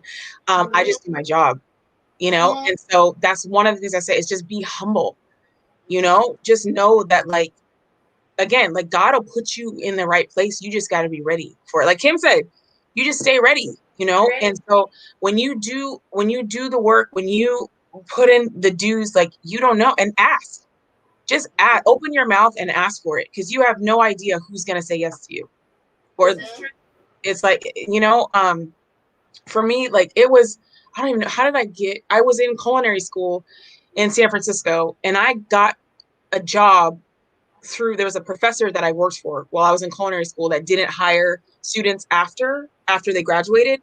They just brought in, students because they got like a better deal. Yes, he did. And he said to me, are you, like, I'd love to, like, pass your name on. And I said to someone else, and I said, yes. And that opportunity was Lucasfilms. And I went and worked for Lucasfilms, like, right out of culinary school. And it was, but like I said, it's just, you always just put in your dues, like, trust that someone is always looking out for you. And you may not think that they are, but they are. People, they got you. Like, you get to trust it. So that's my advice for her, and tell her to call me.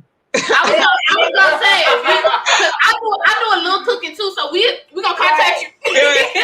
If you want to see some of her work, well, a lot of it, she's at the beginning of most of the shows that we do. So I love it. Yes. If you were looking, that's my daughter. Yes. Oh, I love that. Absolutely. I would love to, and family's family, right? So I would love to hire anyone that's like highly recommended.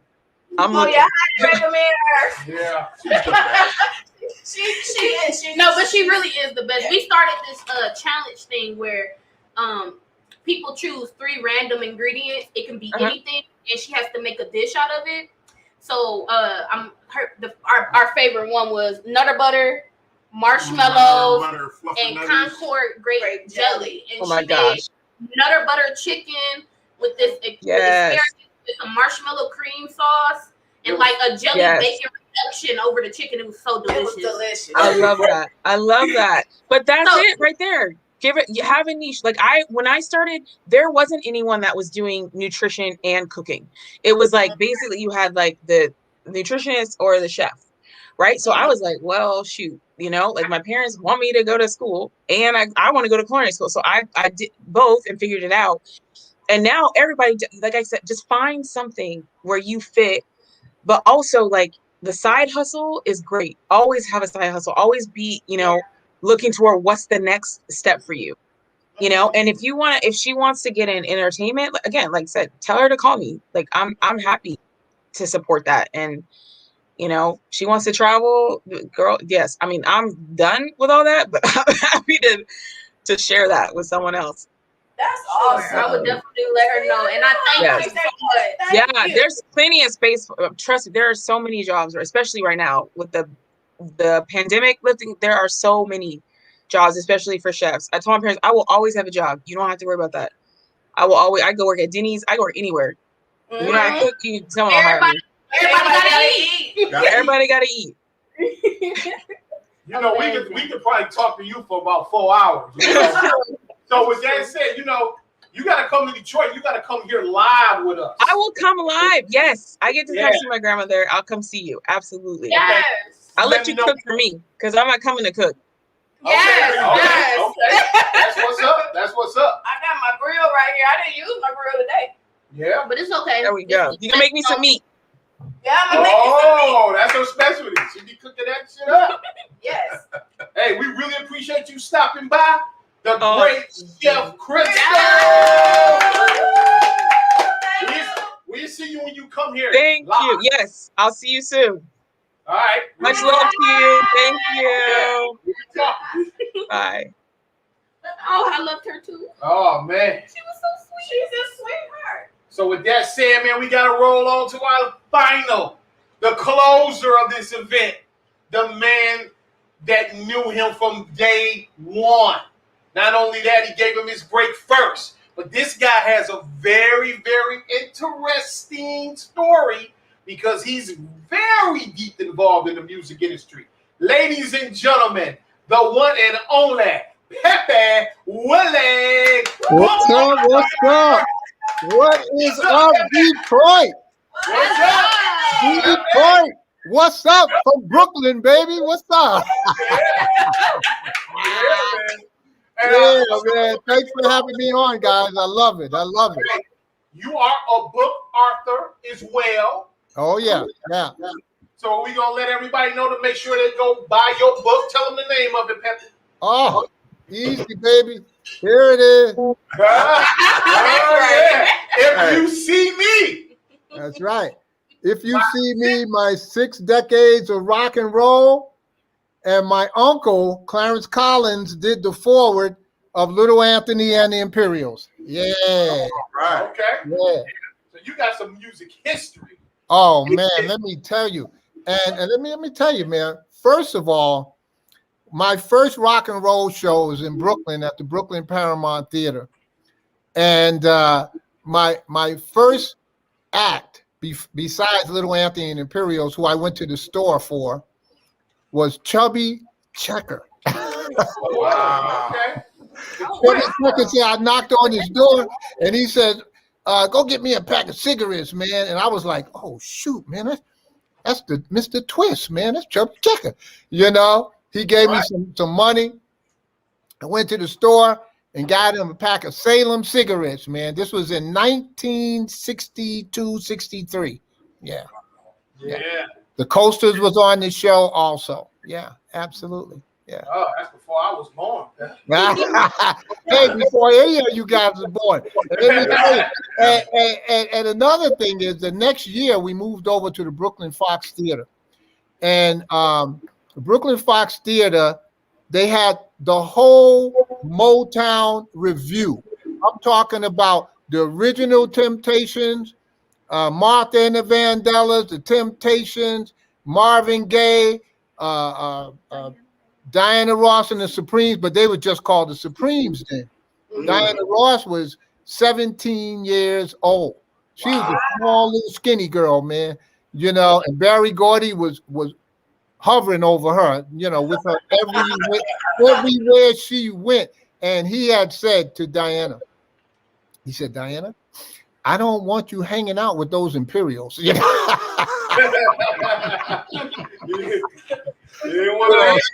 Stevie Wonder was there. Matter of fact, Stevie Wonder dated my youngest sister during that time. Oh, You know? wow. Yeah, absolutely. So I owe all to these guys. Yeah. Hey, Stevie can see a little bit. Hey. Well, he didn't see when he fell into the orchestra pit. I tell you, you know, Stevie Wonder was doing fingertips and he was playing his harmonica. You know, and all of a sudden he's jumping up and down. All of a sudden, boom! I was like, oh shoot! Little Stevie Wonder fell in the orchestra pit. That everybody, you know, from the Motown people, everybody that was on the show who saw it was laughing.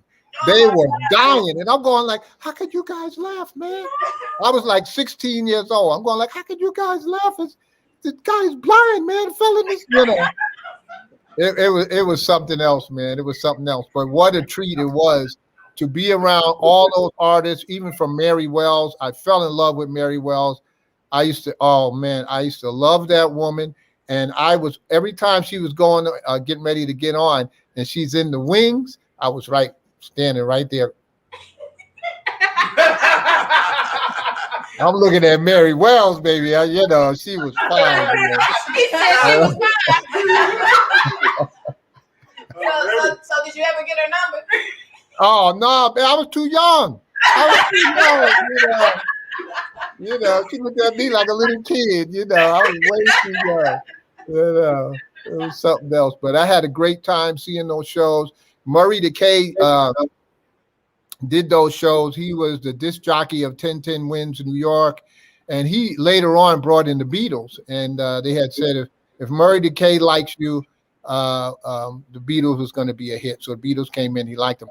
But Murray Decay had all of those shows on Thanksgiving, Easter, and Christmas. And the kids had 10 days off of school during that time. So he had all those rock and roll shows. And the crowds were around the corner. If you remember Purple Rain, or the crowds were around the corner, that's how it was in the 60s on the Murray Decay shows. And them kids was out there at 5 o'clock in the morning, waiting online. And the acts did 4 or 5 shows a day. Wow. All depends on the crowd and stuff. Normally it was 4 shows a day. And if it was really, the lines were wrapped around the corner like twice and stuff, they would do 5 shows. So when they finished the last act, which was Little Anthony and Imperials, and nobody could follow these guys because these guys was dancing.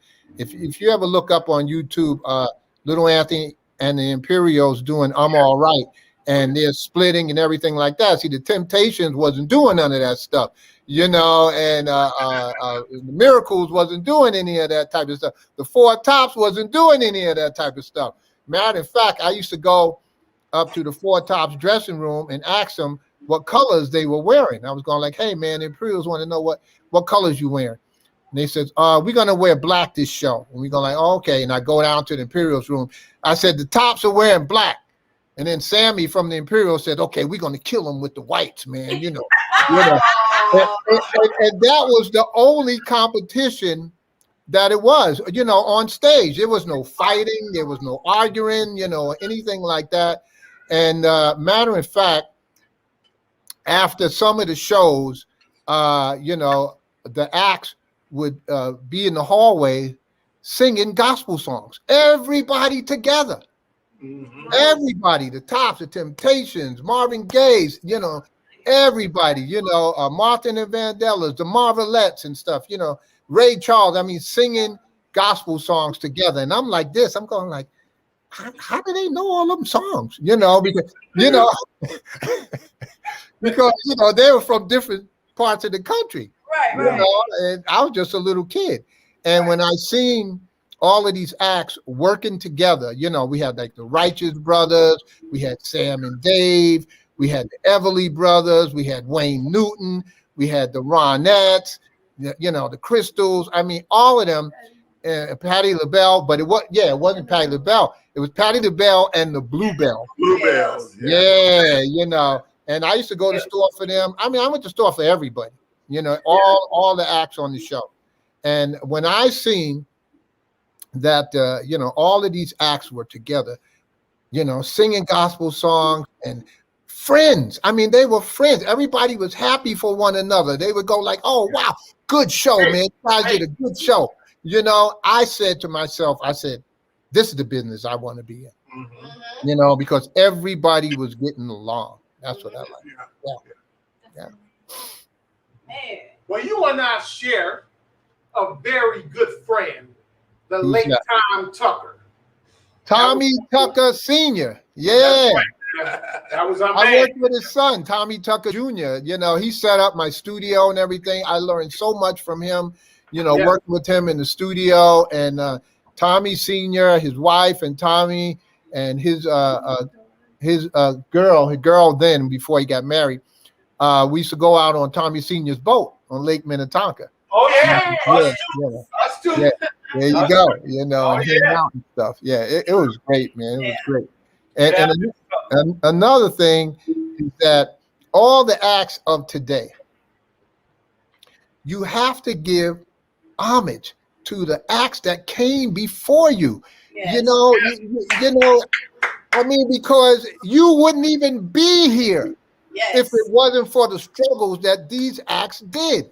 When they were out on tour and they going in the South and they got the water fountain saying for blacks only, or you couldn't even get off the bus. You know, you couldn't even sleep in the hotels. You had to sleep on the bus. You couldn't even go into the restaurants, you know, on the Dick Clark tours and all the tours that these people went on. You know, they the ones who paved the way for us to be successful today, you know. And in any of all these new artists out here, you have to be a student of the game. You have to know where you came from, where, you know, how you got there. I mean, because half of these artists weren't even getting paid for music that they wrote and owned. Yeah. It wasn't happening. You know what I mean? So they paved the way, and there's artists that were before them, like Sammy Davis Jr. and stuff, you know, the Ink Spots, and, you know, and all these other groups and stuff, you know, who paved the way for even me to even be here talking to you guys and stuff like that. And these are the same things that I talked to Prince about, I talked to Morris Day about, I talked to Andre Simone about, the whole Grand Central thing. I talked to these guys. I said, you know, when you do interviews and you start, you know, don't talk about, well, I, me, I. You know, the artists who came before you. Talk about who are the artists who inspired you to get into the business and stuff. You know, because, you know, media wants to hear a story. They don't want to hear you ego tripping about you. You're the greatest singer. I've had artists come into me, you know, and I said, okay, what do you want? Well, I want to do my own record. I want my own record label. I want my perfume line. I want a clothing line. I want my radio station. I mean, they want everything. I said, hey, can we do a record first? You know, we get started, you know. So, and when I worked with Grand Central and whipping these guys into shape, you know. So tell me tell the people who was in Grand Central. Grand Central, you had Prince, of course. You had Andre Simone playing bass. You had Morris Day playing drums. You had Linda Anderson playing guitar, keyboards. And you had William Hollywood Doherty playing percussion, you know. And I know that Prince's cousin Charles was in the group before Morris, but when I came into view, Charles, or we call him Chaz, had just left the group. I mean, maybe like 2 weeks, you know. So I never seen him in the group. You know, I didn't even know he was in the group until later when we all started playing basketball, you know, and all that type of stuff. But yeah, those were the guys. And I asked him, I said, okay, Grand Central, play me one of your jams, play me one of your songs. And they started playing and stuff. And it was nice. You know, Prince had this song called Sex Machine. Andre had this song called You Remind Me of Me, you know, and they were good songs, but they lasted forever. No, you know? And I was going like, wow. I said, dude, I said, you know, I said, you're going to have to cut this stuff down because radio at that time was only allowing 3 minutes or 3 minutes and 30 seconds for any record to be on the radio, you know, and that was it. So I gave them this formula of intro, first verse, you do the chorus or the hook that we call it, you do a second verse, you do another hook, you either have a bridge and you vamp out. And you use that formula, and you usually the song is 3 minutes and 30 seconds, you know. And we started working on that. And I worked with these guys hard. And it wasn't only just music, you know. We put the instruments down and we talked about business. We talked about publishing. I talked to these guys and said, look, this is a business. This is no different than, you know, going in the store and looking on the shelf and buying a can of Coca-Cola. You know, you sell 1 million of them, you got a hit product. I said the same thing. And I said, and you don't make enemies out here. You know, no matter what it is, you know, you may not like somebody, then don't go and say, hey, I don't like that person or whatever. You try to find something about that person that you like, whether they wore a nice tie or they got some nice shoes on, and you can go like, hey, I like those shoes. You know what I mean? You know, something, you know, to socialize, you know, because you make an enemy and it sets you back 5 years. Yeah. You know, and then you try to come back, and them same people are there. Yeah. They ain't leaving, you know. The same people that's working at the labels, same people that's spinning them records, they are still there. And they're gonna remember you if you know, was an asshole. Let me just put it like that. You know. Yeah. You know. Well, it seems like the boy Prince didn't care about that, did he? Well, we did at the very beginning. At the very beginning, I'm gonna tell you, because that's why Prince has all his fans, because his fans was it for him. You know, all he thought about was pleasing his fans, and he was smart enough to know that his fans were paying his bills. Yeah. You know. And that's why he has such a great fan base today. You know what I mean? Because, you know, he loved his fans. You know, he loved them. When his first manager left, and I managed him for 3 months, and Prince wanted me to manage him. And I said, whoa. I said, Prince, I'm a record producer, I'm a musician, I'm an artist or whatever. I said, but I am not a manager. And he was my cousin and in-law. You know, and I did a interview with the Associated Press, and you know they're big, and this guy said that I was Prince's uncle. I married one of his aunts and stuff. I mean, how can you get that wrong from a great media thing, you know? But I was his cousin and in-law, and I wanted to see him make it. So everything that I knew, everything that I learned from all the people from Motown or from my uncle, Little Anthony Imperials, because they always told me, Pepe, keep your eyes open, your ears open, and your mouth shut, you know? And I listened and stuff. And then it got to a point when I was old enough, even when I went to lunch with these guys or dinner and stuff, you know, with the what's the group?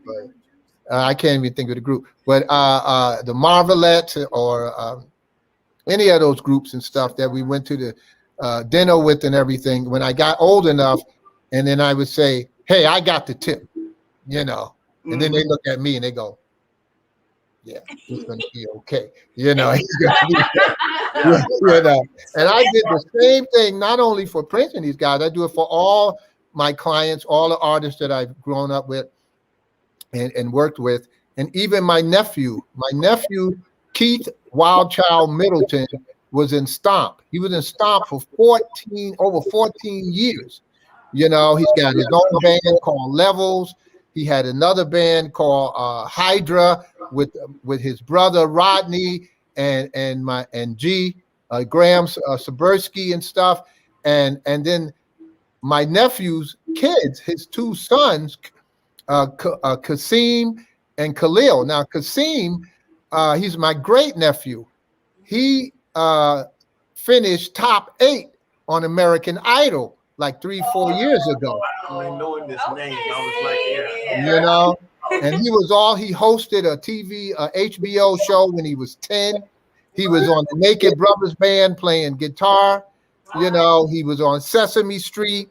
You know, I mean, you know, American Idol, this guy was everywhere. And his brother, Khalil, and they also did stuff for on Netflix, where they worked with Will Smith's son, a series they did with that. And then Khalil has done all kind of movies, feature films.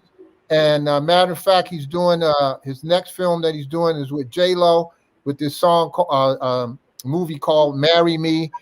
And he's gonna play her photographer, a film guy in the movie. That's Khalil, you know. So it all comes down. And so what I taught my nephew, he taught his sons, and their mom is a great singer too. Also, Tony Seawright, she's a great singer also. Yeah, you live for this, man. You live for this. That's why I love you, man. Yeah. But you know what, man?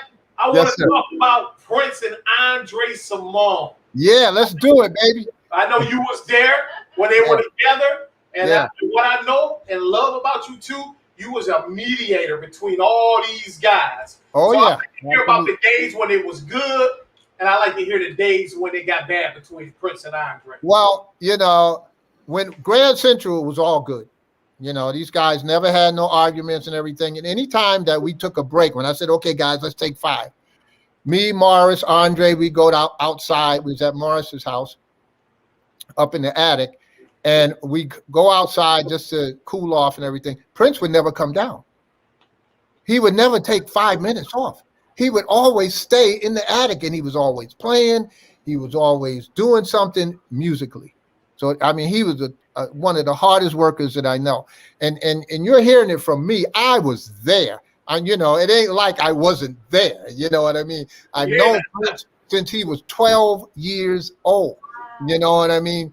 And then at 15, he called me up when I was in New York, and he was asking me questions about publishing.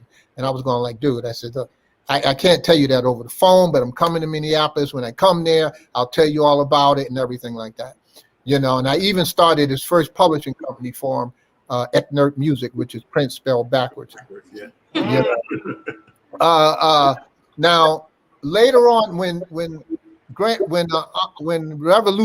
the revolution was practicing at my house in South Minneapolis, they practiced 12 hours a day, every single day, and after that, after rehearsal, Prince would go home. This is when he just first got signed with Warner Brothers. And he goes home, and I'm trying to call him, and he won't answer the phone. So I drive over to his house. He won't answer the door. And I'm going like, well, what's going on? So I hear this tapping. And I'm going like, what's that sound? I walk around to the side of the building. I look down the basement windows. He's down in the basement playing drums. And this is after 12 hours of practice. He was not going to lose. You know what I mean? He wanted to win, and he made sure that he did everything he could to win. Yeah. Now, as the revolution practicing in my house, and I had to tell these guys, I said, listen, I said, when you guys go on tour, this is before his first tour. I said, when you guys go on tour, and some jealous boyfriend or jealous husband, try to come at Prince and stuff because their girl or their wife is in love with him, because all the girls love Prince. You know how that is, I said, don't be sitting back there going like, oh, look at that, Prince got his ass kicked. No, I don't want to hear all that stuff. You guys make sure that you protect him, because he's paying the bills. He's paying your bills. I said, you got to protect him, So there was really no dissension in the group when they were practicing at my home. The only thing happened was when Prince ran out of money to pay the band, and Dez had said, well, and this is when our Soft and Wet was out, and Dez had said, well, you can get an advance from BMI, Broadcast Music Incorporated, which is one of the performance rights organization, which every writer should belong to, either ASCAP or BMI. You have to register with these people, because these are the people who pay you for radio play. They pay you for movies, television, and all of that stuff. They're the ones who track. They say, all right, he's a client of ours, and they collect your money, and then they pay you. You can't be going to LA talking about, hey, you played my record 400 times. I want my money. They're going to get out of here. It's nothing like that. So there was never really any big arguments. It was one thing after they were practicing at the house, and I was going to produce. I was going to produce Andre Simone, and I was going to produce Dez Dickerson. So they had a break, and I took Dez to New York at the Sound Palace, and I produced Dez, and I recorded like 3 songs on Dez. And Prince called me up, and he was going like, Pepe. And I go, yeah, man, what's up? He says, you got Dez out there in New York? And I said, yeah, man, I'm producing them. I'm doing 3 songs. You know that Dez is with my band. And I said, yeah, I know he's with your band, but I said, I'm just bringing him to New York, just like I brought you to New York, and I brought Andre to New York, to do recordings and stuff, And he says, well, you got to make sure that Dez is back here on time, for rehearsals and stuff. I said, okay, cool. And that was that, And when I took Prince and Andre to New York, it was working with Tony Sylvester.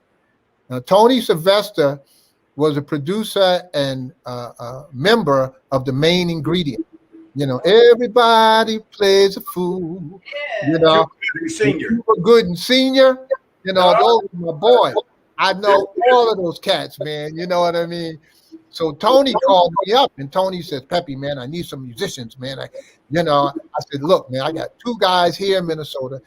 You don't need nobody else. I said, they can play all the stuff, So he flew us to New York. We recorded at the Sound Palace. We were doing songs for the Imperials because Anthony had left the group, and the Imperials was doing solo things, on their own as the Imperials. And we was doing songs for them. So everybody had a song. I had Dance to the Music. No, If You Feel Like Dancing. And Andre had, Do Me Baby. What? Oh! What? All right. That was Andre's song. Andre wrote that song. Whoa. Okay. And and Andre, he'll tell you, man. Andre wrote that song. The Prince took it from him, You know what I'm saying? And these are the bad times, baby. You know what I'm saying? And I was wondering why Andre left the group when he did. I was hoping that he would stay a little longer to establish himself more so that he can get a bigger audience when he wanted to go solo. Right. Just stay there with Prince for a while, let Prince become who he was. And then you can go like, hey, you can go and you can write your own ticket. Yeah. Yeah. You can write your own ticket. But he left too soon, for me. For him it was on time, but to me he left too soon. And when I took Prince in the studio for the very first time, he'd never been in the studio before. It was in 1975. Wow. We went to Cookhouse Recording Studios. We recorded 5 songs. If You See Me, title of the book. Plug. We did Game. We did I'll Always Love You. If We Don't, and Better Than You Think. They're known as the Cookhouse 5, the first time Prince was in the studio. And he was playing guitar for us, So I got him in the Musicians Union because we're talking business here. I'm not going to say, hey, come in the studio with me and I ain't going to pay you. Right. I paid him and I paid the rest of my band. Marcy, Ingvoldstad was one of the singers. Christy Lazenberry was one of the other singers from 94 East. Dale Alexander, who was playing drums. He was 16 years old. Wendell Thomas, who was my age, he was playing bass. And Pierre Lewis was playing keyboards. Pierre was 17. Dale was 16. I was around 23, 24, maybe 25. And Wendell was around the same age. Now, Dale later became played on Madhouse. Okay. You get a Madhouse album, that's Dale Alexander. Then he started playing with the Doors, touring all around the country. Wow. Pierre became the musical director for the Commodores. So he's on tour with the Commodores and stuff. And Wendell, he plays around town. He plays bass for a lot of other, groups out here and stuff like that. And me, I still did my 94 East thing with Marcy and Christy. and producing certain acts and having my consultant service, teaching the young artists and up and coming artists about the business. Now, it has changed a lot from the time I came up. When I came up, you can go on Broadway in New York, go into a building, look on the directory and say Columbia Records on the 30th floor, RCA on the 14th floor, the Brunswick is on the 8th floor or whatever. You get in the elevator, go to the floor, get out. Secretary says, how can I help you? And you go like, I'd like to speak to your A&R director. And they would say, okay, just wait right here for a minute. And she would call him up.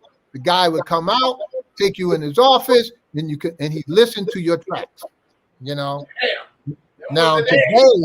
today you can't even get in the building. That's right. You can't even get in the building today. So it's totally changed. Social media rules, there's pros and there's cons, about social media because, people say today that you don't need a record label, no, you don't. But, if you want airplay, you better have a record label, and airplay gets whoever wrote it, published, artist, gets them paid. It gets them paid so they can make a living. Now you got to have a gazillion hits before a label comes to you with a suitcase full of cash and say, hey, we want, but you don't need them then. You don't need them. You can do it on your own. So there's a lot of pros and cons about that, but I still believe in record labels. And Disney is the only pure record label out here today for talent. But you got to be a genius. You got to act, you got to sing, you got to dance, you got to play instruments, you got to do all that stuff if you're going to be with Disney. They got like 5 labels over there. Yeah. Okay, so you believe in the labels because I sure don't. Yeah, I believe in labels. Because you can never. How you going to get radio? You got to pay radio guys to go around the country to go into the network radio stations and talk to the program directors or general managers to play your record. Now, I believe in social media too. I believe in social media too. So, but to me, it's what the artist wants. It's what direction that they want to go. I'm not going to force them, hey, you got to get a label, man. I'm telling you right now, that's it. I'm not going to say that. If you want to go the social media way, then we'll arrange it and we'll work with you doing social media. If you want to do the label way, then we're going to work with you and we're going to go and do it the label way. So there's always 2 ways or more than one way to skin a cat, as we say. Hey, man, it's all hard work. Either way, it's all hard work. Right. Or anyway, it's hard work, and that's the thing, because usually after the Grammys, I get 1,000 phone calls. Oh man, I seen the Grammys, man. You gotta hook me up, man. I'm good. I'm bad. I'm good, man. You gotta check me out. And I said, well, do you have the desire to be in this business? Yeah, man. Yeah. 4 months later, they're gone. Yeah. Oh yeah. Sometimes even earlier than that, they're gone. They don't have, if you want it, you gotta, like anything else, you gotta, live it. You gotta live it, man. You gotta eat it for breakfast, lunch, and dinner. That's it, and not let anyone discourage you from being who you want to be or where you want to go. Even I've had artists that send me songs and letters and they're going, oh, Mr. Willie, you got to help me. My parents said I should be in school and blah, blah, blah, blah, blah. But I know I'm a great singer and just listen to me and tell me, Mr. Willie. And I'll listen to the music and I write them right back. I never lie. And I said, your parents are right. You should stay in school. I said, you know, but I'm not trying to discourage them from the music industry. If they can't sing, then maybe they could write. If they can't write, then maybe they can manage. Yes. You know what I'm saying? I mean, there's all kinds of ways to be in the music industry. You know, They can shoot a video. you're right. They can shoot a video. Absolutely. They can do all of that. Yeah, absolutely. We And need Prince more is- Pepe. oh, and Pepe. Colonel Abrams. Colonel Abrams was another artist that I produced along with Hank Cosby. Hank Cosby produced and wrote My Sharia Moore with Stevie Wonder and For Once in My Life. Right. You know, now Hank produced us. I worked with Hank Cosby when 94 East got signed with Polydor.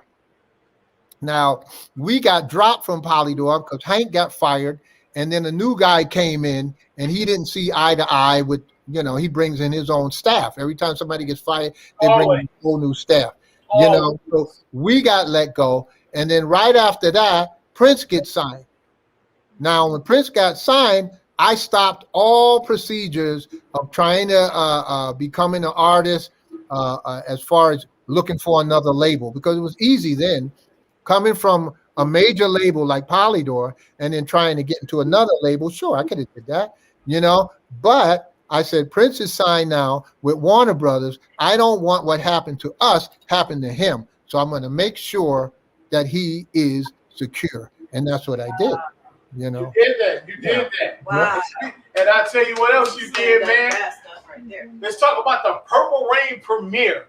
How Oh, my sad God. was it for Prince and Morris Day to be at their own premiere not getting along? All right, this is what happened. I was in Purple Rain too. Now, during me and Morris did a scene in Purple Rain that was cut out, but then I was in the scene just as a standby when Prince sings Purple Rain. And after he finished singing Purple Rain, he walks back to his dressing room. I'm one of the people standing in the hall as he passes by with a big afro, as you can see. You know. with a big afro, you know, and he passes through. Now on the rap of Purple Rain, you know, I'm on the set and I'm hearing, you know, I'm sitting down and I'm hearing Prince arguing with Morris. And Prince said to Morris, "You owe me, man. You owe me," you know. And Morris has said, if anybody owes anybody anything, Prince, you owe Pepe. And I said, why are you bringing me up? It's your argument. You know what I'm saying? I go, what are you doing? You know. So Morris left. He left, man. And I think it was maybe like 2 weeks later, Morris went to LA. About 2 or 3 weeks later, Morris calls me up and he says, Pepe. And I said, yo, Morris, what's up? He said, you got to help me, man. Prince is trying to destroy me. And I'm going like, what are you talking about, man? You guys are like brothers, you know? No, he's trying to destroy me, man. And I said, okay. I said, I will come to LA. I said, don't sign nothing. Don't shake nobody's hand. Don't even look at nobody. I said, I will be there. I flew to LA, and Morris had an apartment in Santa Monica. And he didn't have no money because him and Prince had the same accountant. And, you know, and Prince was not letting Morris get paid for anything. You know, he wasn't letting Morris do any interviews. Anytime they call to look for Morris to do interviews, they would say, Morris is not available. That's what they would say. So now I had to do something about that. I had to build Morris's team. Wow. So we found out that Morris was getting an income tax check from the federal government. And the accountant in Prince was in Europe. So we called up the office and we told him, you said, look, we know that the income tax check is coming in for Morris. You better make sure that he gets that money, or you messing with the federal government, and you will be in jail. Yeah. They couriered that money over so fast, it was unbelievable. And Morris got his Porsche out of the shop, and we got clean, and we had meetings with Warner Brothers. I was talking to the president of Warner Brothers on Morris's behalf, which was Mo Austin, and helped build this team. The first thing you got to get is a lawyer. So we got a lawyer for him, David. Now we got to get you an accountant. Then we got an accountant. I can't remember the name. It's in my book, though. And then we had to get him a manager. So we got Sandy Gallen. Now, Sandy Gallen was managing Whoopi Goldberg, Dolly Parton, Mac Davis, Michael Jackson. Okay. So Morris didn't sign with Sandy Gallen, but just to show you how it goes, we went to Sandy, and Sandy gave Morris over 80 interviews. 80 interviews. We did Rolling Stone, we did People Magazine, we did Merv Griffin, we did David Letterman, we did, everything. We fly in first class from the West Coast to the East Coast, to the East Coast, to the West Coast, back and forth. People Magazine followed us around for a whole day in New York.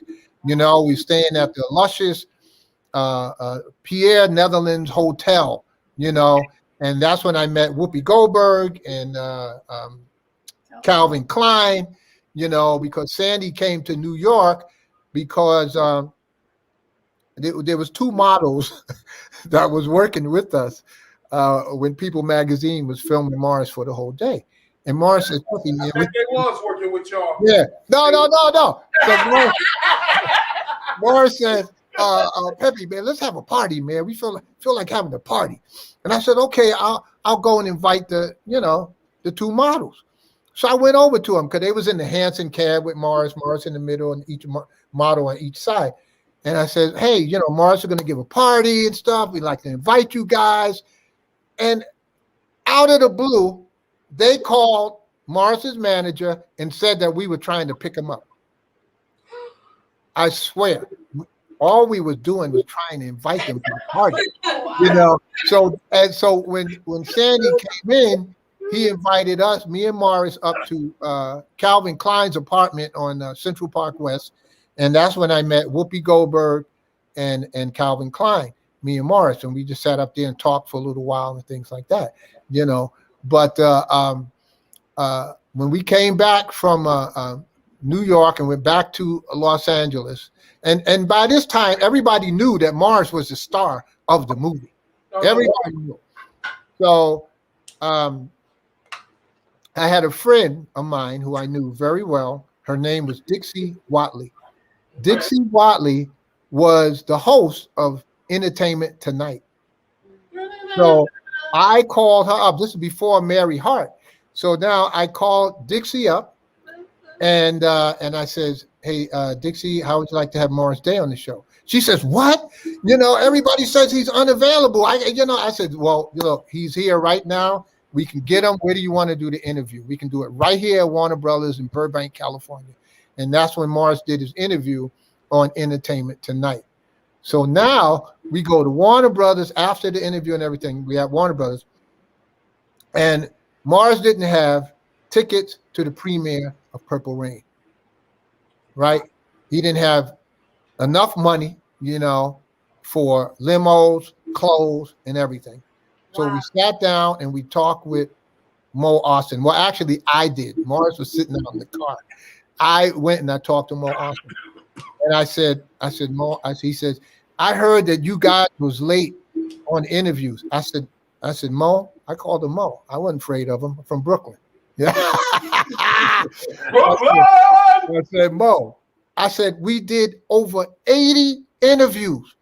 We was late two times out of 80 interviews. And that's because Morris was ironing his shirt. When he buys a new shirt, when you unfold the shirts, it got all the wrinkles and stuff in it. He ironed all the wrinkles out of his shirt and stuff. And that's why we were late only on 2 interviews and barely even late at that point. And Prince had a contract with Morris, a production agreement that Morris was only receiving, I believe it was 7% royalty rate on his royalties. Now, 7% royalty rates was good in the 60s. Yeah. You know what I'm saying? But not now here in the 80s, you know. Damn. So we talked to Mo. I talked to Mo Austin. Mo Austin boosted Morris's royalty rate up to 16% and told me not to tell Prince. So we never told him. So he gave us money. He gave us tickets to the premiere, and we got limos. We had the Excalibur limo. We got another limo for his mom. We got 2 bodyguards, one riding with his mom and one riding with us. You know, we went and got clothes made, and we had money left over, and to buy some champagne and everything. And we were toasting Bugs Bunny. You know what I mean? Because we told, hey, Bugs Bunny, thanks for everything. And so when we went to the premiere, and Morris stuck his head out of the sunroof, and the crowd just went absolutely crazy. There was lines around the corner. MTV was there. I mean, it was like amazing. And I haven't seen lines like that since I was saying earlier, with the rock and roll shows back in Brooklyn. And it just, everything came back to me. And I said, oh, man, this is awesome. I said, this is going to be great, man. This is just like in the 60s and stuff, lines around the corner and, all kinds of media and cameras and everything like that. So they interviewed Morris and everything. And Morris and I, we go into the theater. So we go into the theater, we sit down, and they playing the movie. Now, every time, let's just tell you, I love Prince.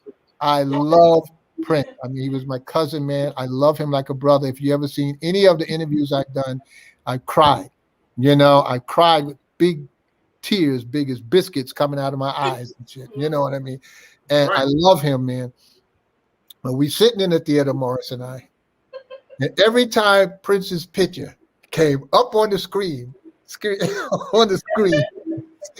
there was a bunch of girls on the right-hand side that would go, Me and Morris looked at each other and said, he paid him. Yeah. Yeah, he had his I mean, that was cool, man. So we see the premiere, we do all of that stuff. We go to the after party, and Ray Parker Jr. was there playing, Ghostbusters and stuff and all that. We met a lot of Hollywood people, and after that, we went to Carlos and Charlie's out in LA. So I see Prince sitting down. First, me and Morris walk in. Morris said he got to go to the bathroom. Morris goes to the bathroom, and then Prince comes running in the bathroom. So he leaps over, where Morris is, and peeps down at Morris, to see what he's doing. Thought he was doing some drugs and shit, right? So I said, yeah, what are you doing, man? He said, nah. And then Prince left. So Prince went out. Morris came back, and I said, man, Prince. He said, yeah, I seen him, So I said, look, I got to straighten this out. So I went out into the dance floor. Prince is sitting down by himself. So I went up to him, and I sat down, and I said, dude, what's this problem that you and Morris are having, man? I don't get it. I said, Morris loves you like a brother, man. Well, Morris, man, his mother called me a devil and shit, And I go like, well, are you a devil, man? He goes like, no. I said, then what the hell is you think? What are you talking about? I said, Morris loved you like a brother, man. You got to give it up, man. But he wouldn't give it up. So I went to Morris and I said, man, let's get out of here, man. So we jetted, man. We just left, got in the Porsche, got some Hollywood babes, and we there we go. There we go. and we left, man. That was it, But those were the good days and some of the bad days and stuff. And Prince and Morris made up, later on and stuff like that, and that was cool. And the only argument that I had with Prince was on the song "If You See Me." That's the title of my book. You know, Prince recorded it. Prince recorded it and entitled it "Do Yourself a Favor," but it's the same lyrics, same everything. But he put Prince flavor to it, and so me and Morris, because we hung out all the time. Me and Morris is hanging out in Minneapolis, and we drive, and we all had the same friends, and we see Prince, and we go like, "Oh man," because we didn't want to see Prince, because Prince was a square. He didn't do nothing. He didn't smoke. He didn't drink. He didn't do nothing. All he did was music. You know, Right. so we run into Prince, and it's like, oh man, we don't want to run into this guy, man. You know, he comes running over to the car, and he goes like, "Hey man, what are you guys doing?" And we go, "Nothing." You know, you know. So he gives us a tape, and Morris puts it in the stereo, and it's my song. You know. And Morris said, "Man, Pep, that's your song." I said, "Yeah, that's cool, man." And Prince said, "Yeah, I'm going to put it out on one of my albums." And I said, "Okay, cool, man. You know, that's real cool." But he never put it out. So he never puts it out. And I'm in New York doing Minneapolis Genius, my first album, you know, and Jesse Johnson calls me up because he heard Prince's version. So Jesse calls me up, and Jesse says, "Can I do this song, Pep?" And I said, "Yeah, sure. Go ahead. Prince ain't doing it. Go ahead and do it. You know, because I got to eat too, you know." And by the way, all the time that I worked with Prince and mentored him and did everything for him, I never took one dime. I never took a penny because I knew what it would take for a new artist to make it. You know what I mean? Right. He needed all the help and support that he could get. And I gave him that support and that help. So Jesse did it. Jesse, I come back to Minneapolis from New York. I go on the First Avenue, and I see Prince. And I go like, "Yo, brother, what's happening, man? What's going on?" And he looks at me, and he goes, "I heard Prince, Jesse do yourself a favor." And I go like, "Yeah, so, you know, what's up?"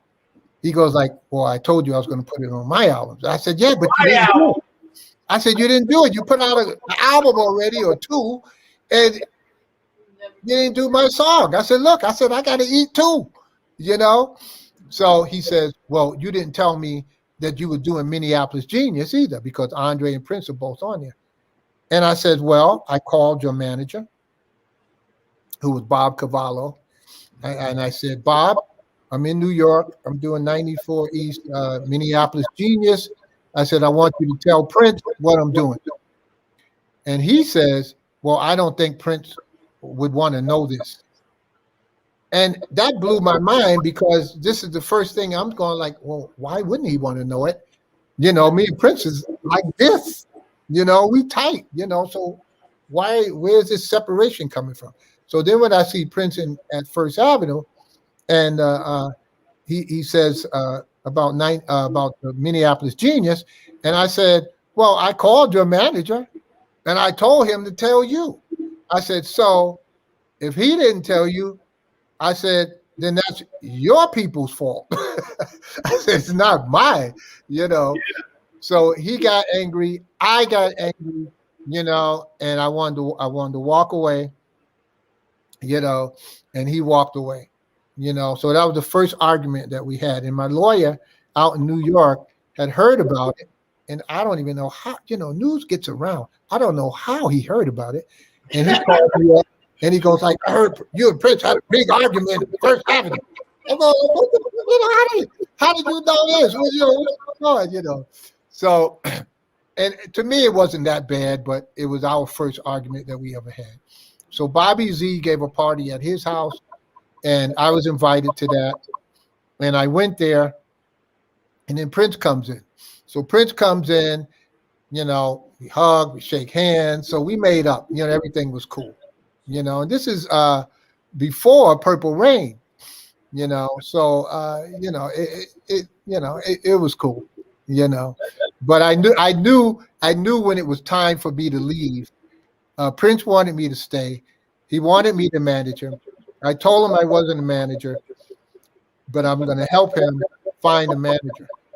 Now, a friend of mine that I knew who managed Marvin Gaye, he managed Diana Ross, and also managed Bob Marley and the Wailers. His name was Don Taylor. You know, he's passed now, but Don Taylor.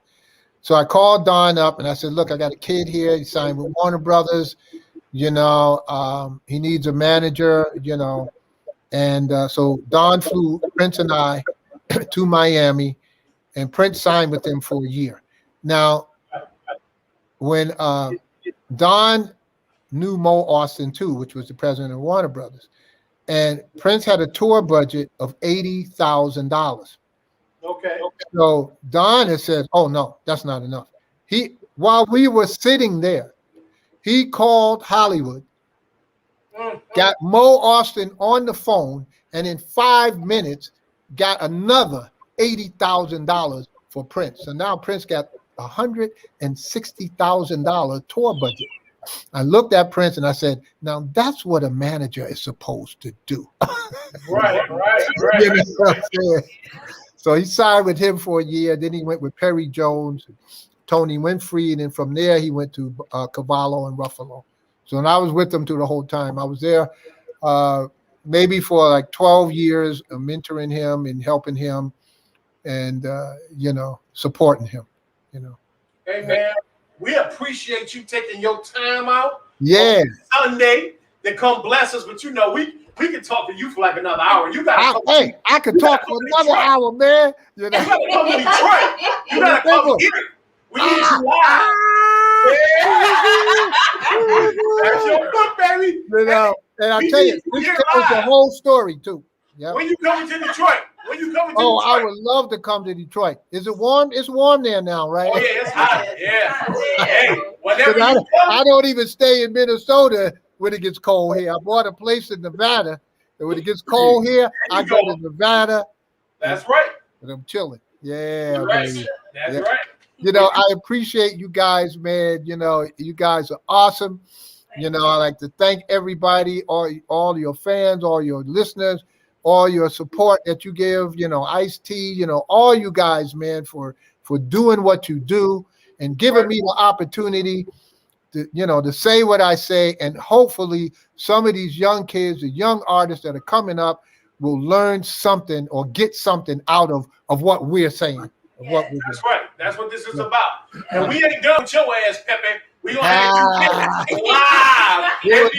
There was another, when Prince passed, it was one of the most devastating times of my life. You know, I didn't even cry at my father's funeral.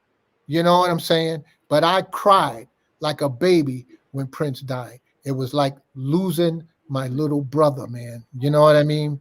Yeah. And my ex-girlfriend, Sandy Jackson, did a When Doves Cry video that's on YouTube that she did because they lit, she lives in France, the Eiffel Tower in purple. It was purple, man. So, I mean, Prince was loved all around the world. Oh, yeah. You know, and I when he died, it was just, I couldn't even listen to his music without pulling over in my car, you know, and crying. You know, I just couldn't do it, man, you know. So, you know, it's cool. It's cool. Man. Yeah. I'm glad you came to share that love with us, man. And yeah. Morris Day, we need his ass on here too. Yeah, you know we did. Did you see Unsung? No, I ain't saw it yet. Oh man, Unsung. They did a thing on Morris Day. I did an interview for that. Snoop Dogg did an interview with that. Okay. And with the entertainers and that. You got to check that out. I'll be watching that this week. Huh? I'll be watching that this week. Yeah, there you go. There you go. Hey, man, we'll be in touch.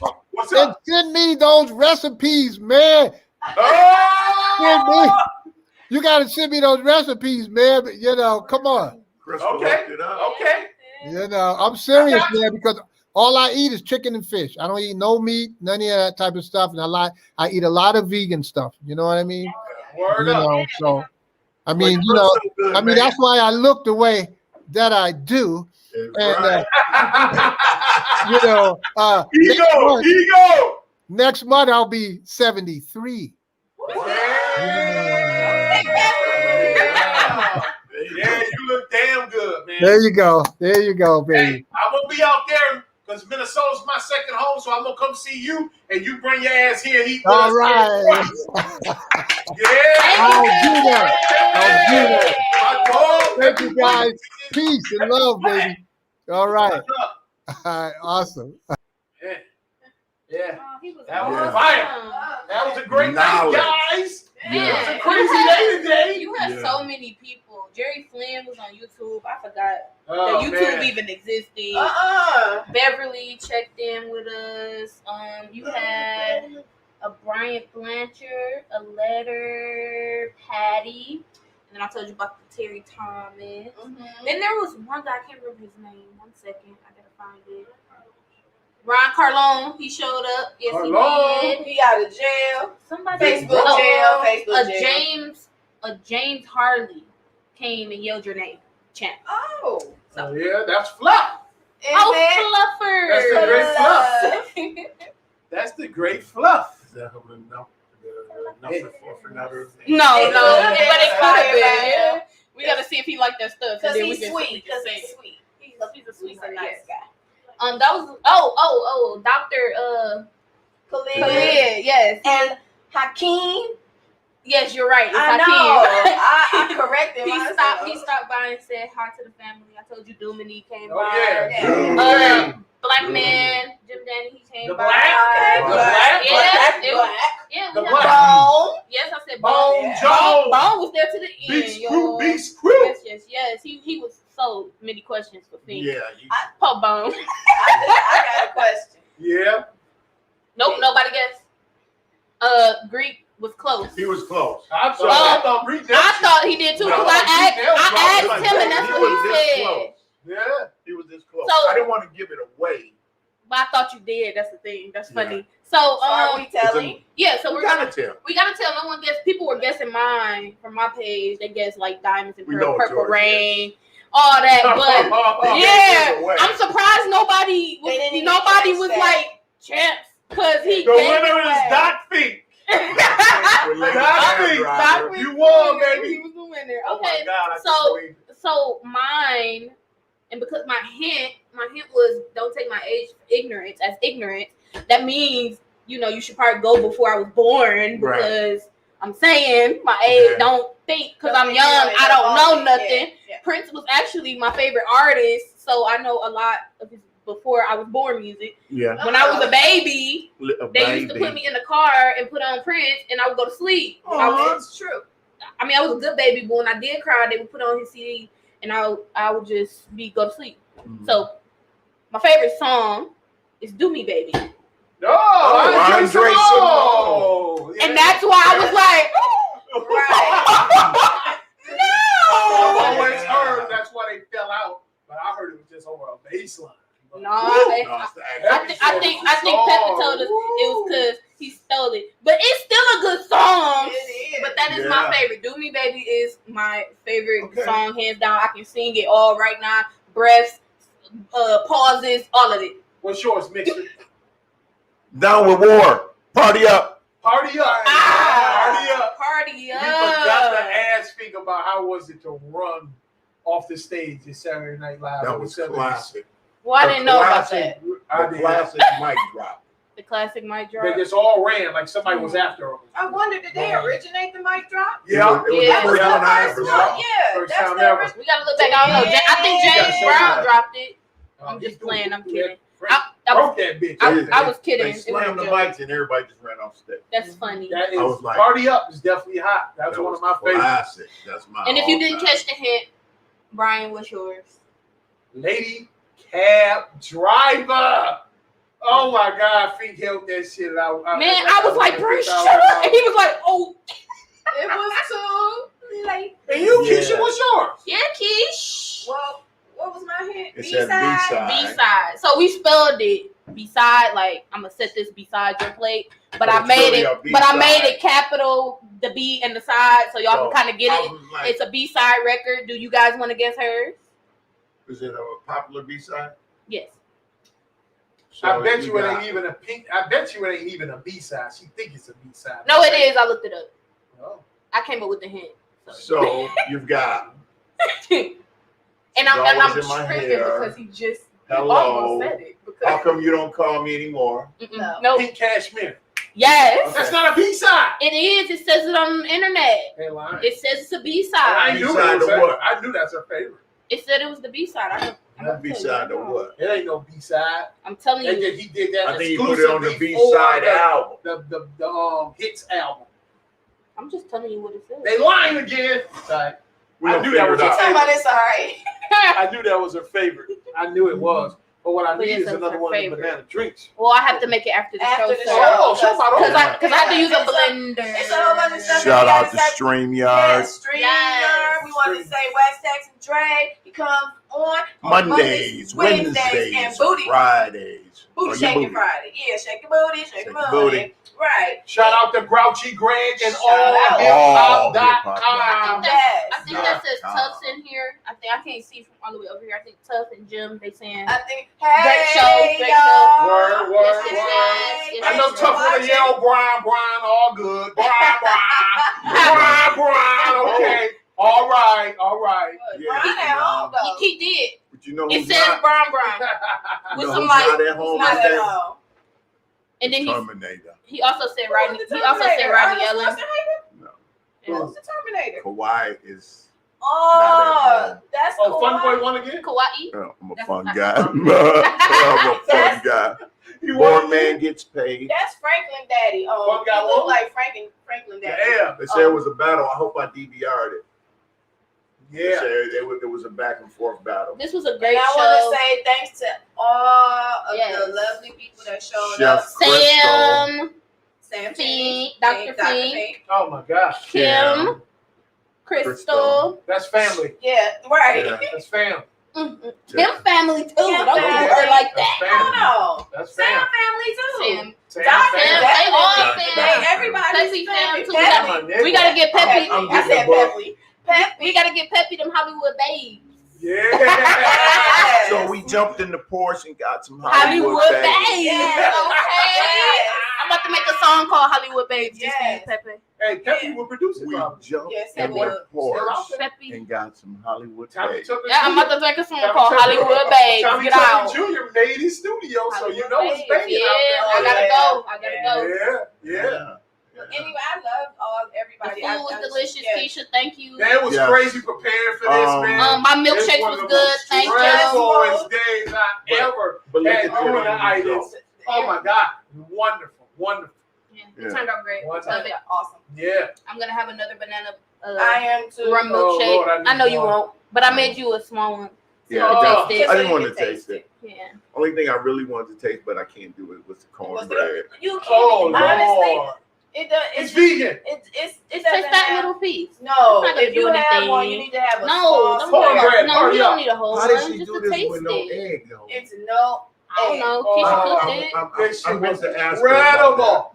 It's Ask her on her why you page. just She'll won't let you let know. me just cut it in Because he half. can Because then taste I'm it gonna from need that, but he greens. don't want But it's that. still some greens left. Oh, yeah. Okay, we gotta go We ahead and gotta get off go. the air But because yeah. I'm Like the OG said. He said Hey, what? we don't know if he gonna say nothing today. Well, we ain't gonna say it for. Oh, he said something, gotta- but you might not see him. Hey, yo, what's up, on the I set, got you. SVU, out here on location. I want you to do something for me. I want you to eat good. I want you to drink good. And I want you to keep talking shit. All right? For Champ, my people, for real, for real. We see y'all next week, 8 p.m.